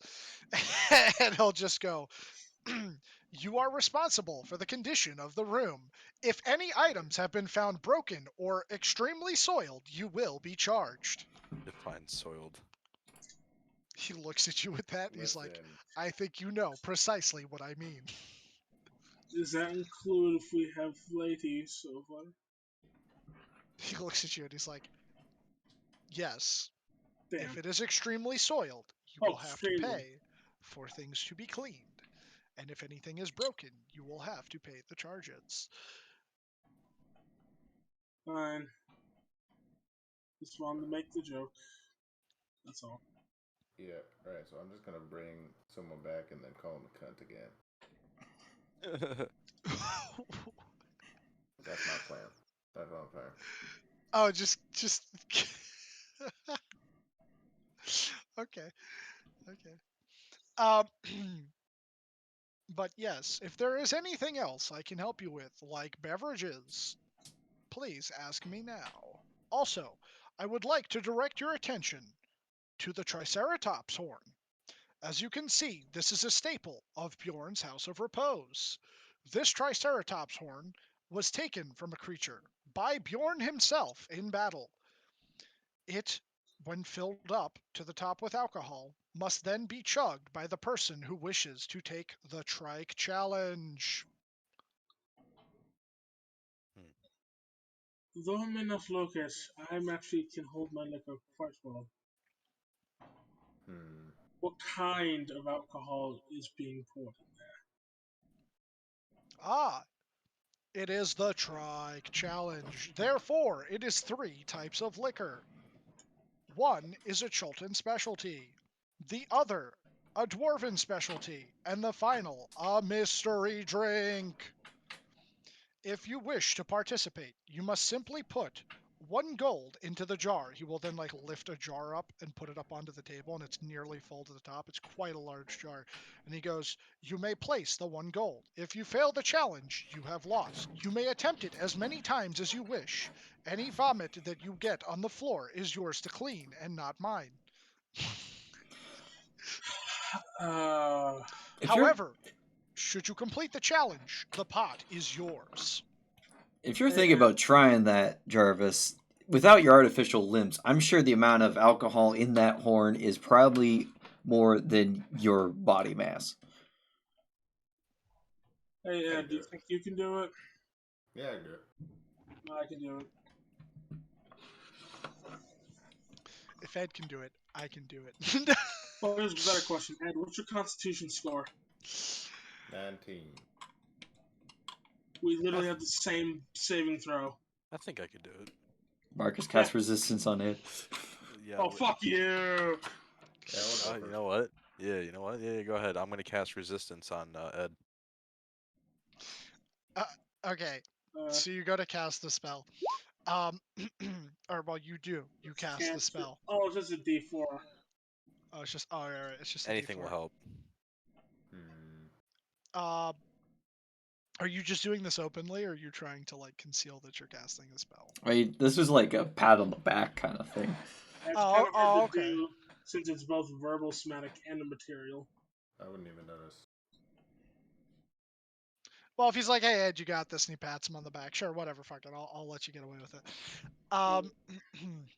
Very well. If you That's wish to only for one attempt, saving throw, too. it shall be 1 person at a time. Place your gold in the receptacle now, and I will fill the horn. I will place. Yeah, I'll place a gold in there. I'll do it once. I ain't too good with these. I just like drinking. If Walter was here, he'd be able to do it. Yo, You want? well, Would you like to go first, Ed? yeah, fuck it. All right, he will. He will go in back, and he will return, and he will have the horn with him filled, and he goes, "Who is going first?" I I can't do go. that. I will first. Very well. He If I hands you was the horn. one more level higher, this would be no contest for me. Because then I would have Flash of Genius. So, do you drink? This is like the one thing Frost Rune is good for is drinking contests, but oh well. Yes, I will drink. Very well. You begin drinking, and the taste that immediately hits you is that of the Cholton beverage that you had earlier in the day. However, this seems to be a much stronger brew of it. And mind you, this is a big Triceratops horn. Like this thing, if I were to like You're talking about boot? quantify it, no, because like trikes are fucking big. So this thing's like, Have you ever seen a Triceratops skeleton in a museum? I don't know, but it's drinking it like a boot. it would be like if you were drinking one of those boot things, yeah, but like obviously way more alcohol. So you get about a third of the way through it. Make me the Constitution. Okay, I'm gonna use Giant's Might. I don't even know if it'll help, Okay. but Ed would think it helps. All right, give me a content. Let's get a good roll. Get a good roll. Is what we want. I just clicked it and it did not go. Oh, while this is happening, can I count how much gold is in that jar? By looking at it? Sure. Okay. Alrighty. Okay, yeah, you drink like that third, and you pause like for a breath for a second, but like you're still kind of holding it up there, so it doesn't seem like you stop chugging, but you're like, damn, that was a lot, and you're like, okay, and then you start in on the next portion, and that Cholton flavor begins to sort of like get subverted, and it's almost like it was like layered perfectly. For some reason, the alcohols didn't seem to mix, and as you're drinking this next part, um, it reminds you a lot of the really strong stew at Gate Town. You think that this is definitely like some sort of dwarven moonshine or something. Like this is, Oh god. oh boy. Um, I'm gonna need you to make me another con save. Oh, he gets the +4 as well, I or had to the. go to the No, that's first one. only Oh, you once. did. Yeah, it's only the first one. So let's roll well. All right. Goddamn. Okay. Yeah, you manage to make it through that, and then you're like, fuck it, I got this. I could just power through the last thing. And I gotta give me 1 second. You Out of curiosity. No, never mind. Keep going. Sorry. you get to The secret. you get to the secret, and you start drinking, and your mouth begins to, your tongue like almost like goes numb, and sort of Oh like no. your cheeks. Sand keg. Oh shit. Yeah, I had to remember how to describe it the right way. Pancake head. And it's not only is it's pretty disgusting, and Oh, your it's dumb like, tongue now. and it's like sand almost in your mouth as you're drinking it. It's like a syrup, if I'm correct. Yeah, it's like syrupy, but it's like also like dry simultaneously. What's it's like drinking Jaeger, but worse. Could you maybe let Dylan continue? But yes, so please make that final Constitution God. saving throw. I would really love to. Oh, Oh no! it's the classic. It is just. Could I use my? No, I didn't use the. I didn't get inspiration yet, did I? No, you do have inspiration. You're I'm playing. gonna take it. This is important. This Yeah, is you're playing very Bruce. important. This is the only important role. Yeah, you're Give me playing the Bruce. You got character. that. Oh my god! What are the fucking odds? It was destined. It was destined. How does this always happen to me? It hits you, and you're like, oh no, this is not pleasant at all.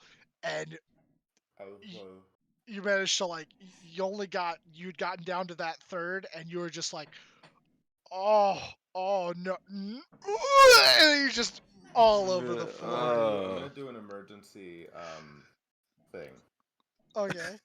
I'm gonna drink the potion of cloud traversal that the doctor gave me. Okay. What? All right. All right, we gotta write down what happens. Okay, so like you just start vomiting, and then you're like, "Oh, I know exactly what This to is do." like right as I feel it coming out. Okay. So like right before you vomit. Yeah. All right. So you feel like you're gonna vomit, and then you just pop the bottle on this thing and you chug it, and it, because of the taste of like what you just drank, it doesn't even register as any sort of taste, but you're like, oh, this will force it back down. I won't vomit now. And then all of a sudden you feel very weightless and you begin to just sort of like levitate in the room, but you can't control it. You just start going up towards the ceiling. And as you're going up, you're kind of like freaking out a little bit. So like you're like, oh shit, like you're trying to like stop yourself from doing this, and then you start to very slowly spin, and it just makes it worse. And you just finally you can't hold it in anymore. You all over, but like in a very slow circle. I'm ducking behind a table for cover. You splatter the counter. You hit the Dragonborn. Anyone that doesn't immediately get out of the way that was around him, like cheering him on for this, just oh no, it's just right over your head. Just bleh. It's a slow little circle. And yeah, and then finally, like once you're done and you're like, I literally cannot vomit anymore, you're just stuck about, I would say for the entry area, like the bar area, because it's a tavern. There was it's a vaulted ceiling, uh, definitely like about 12, 13 feet high. So you're just up there now. You're just up there and kind of stuck. Definitely unconscious. Oh, yeah. If you'd pass out from it, yeah, then definitely you'd just be unconscious, just up there, like, with like a little bit of drool, like vomity drool, just dripping down. What was in that horn? Two natural ones. Likewise. Well, that's Does it the normally make them go mystery. floating up like that? No, I will in fact say that this has never happened before. You would see the empty potion. Well, yeah. I believe it was perhaps whatever he drank in an attempt to stop himself from puking. I have seen some people choose water. It does not help. It is only suffering. And since it's a minute too, with that, I think that's where I'm gonna call it. With Ed just knocked the fuck out, stuck to the ceiling. God damn. Could I have taken my gold back? Your gold back? Sure, if you don't want to attempt it, he'll allow you Not to after take. that. Yeah, he'll allow you to take your gold back. Can't win them all. Can't win them all. It was so close though. I can't believe that. That's Two natural ones. Two natural ones. That first D4 being a 1, it was foretelling the future. Yeah. We still have that like statistically impossible unlucky roll. Okay, let me just check something before as we are ending tonight. Yeah, I wouldn't have fared any better. But yeah, so I hope everybody enjoyed. Just out of curiosity, I want to see how Gabe does. Oh, okay. Gabe doesn't even. So What if I do one more Constitution save? Wow. Oh my god. Oh my god! It really hurts. It hurts. You know it's wild. I'll tell you the DCs in order. It was a 16 and 18, and then it was like a 22. Now, here's a question: how do you have a +8 to con save? I have a cockering protection. I forgot that was what you were using it with. Marcus, you actually have advantage because it's poison. Oh my god, I would have Oh, advantage shit. on this, wouldn't I? You would. You know what? Next level, I'm taking Hill Giant, so I would have had advantage too. I'll say you could try next session if you want to, but Marcus will try next session. what'd you do? 19, 21, 17? Yeah, Yeah. you would have failed on the Sankei guide as well. If you had advantage, maybe it would have If he had succeeded. advantage, yeah, you might have succeeded. But If I was one level higher, I probably would succeed. who knows? So confident. tried- What if you I rolled tried, really low? Plus Yeah, 5 but will help you plus five not at wouldn't all. work. Well, that's because I would have access to Spark of Genius. I know, that's what I'm saying. A plus 5 can't help you shit if you roll too low. If you roll two natural, ones. Yeah, if you roll 2 natural ones, you're vomiting. As for you asked me how much money was in there. It seems like quite a number of people have tried. It's like a good like 300 gold in there. It's, Um, is it 300? you think it's about 300. The Alright. exact number you're not entirely sure of. But yeah, that's the session. Excellent. Bombi goes to Welcome bed. to New Nyanzaru. Hope you all enjoyed yourselves. Also,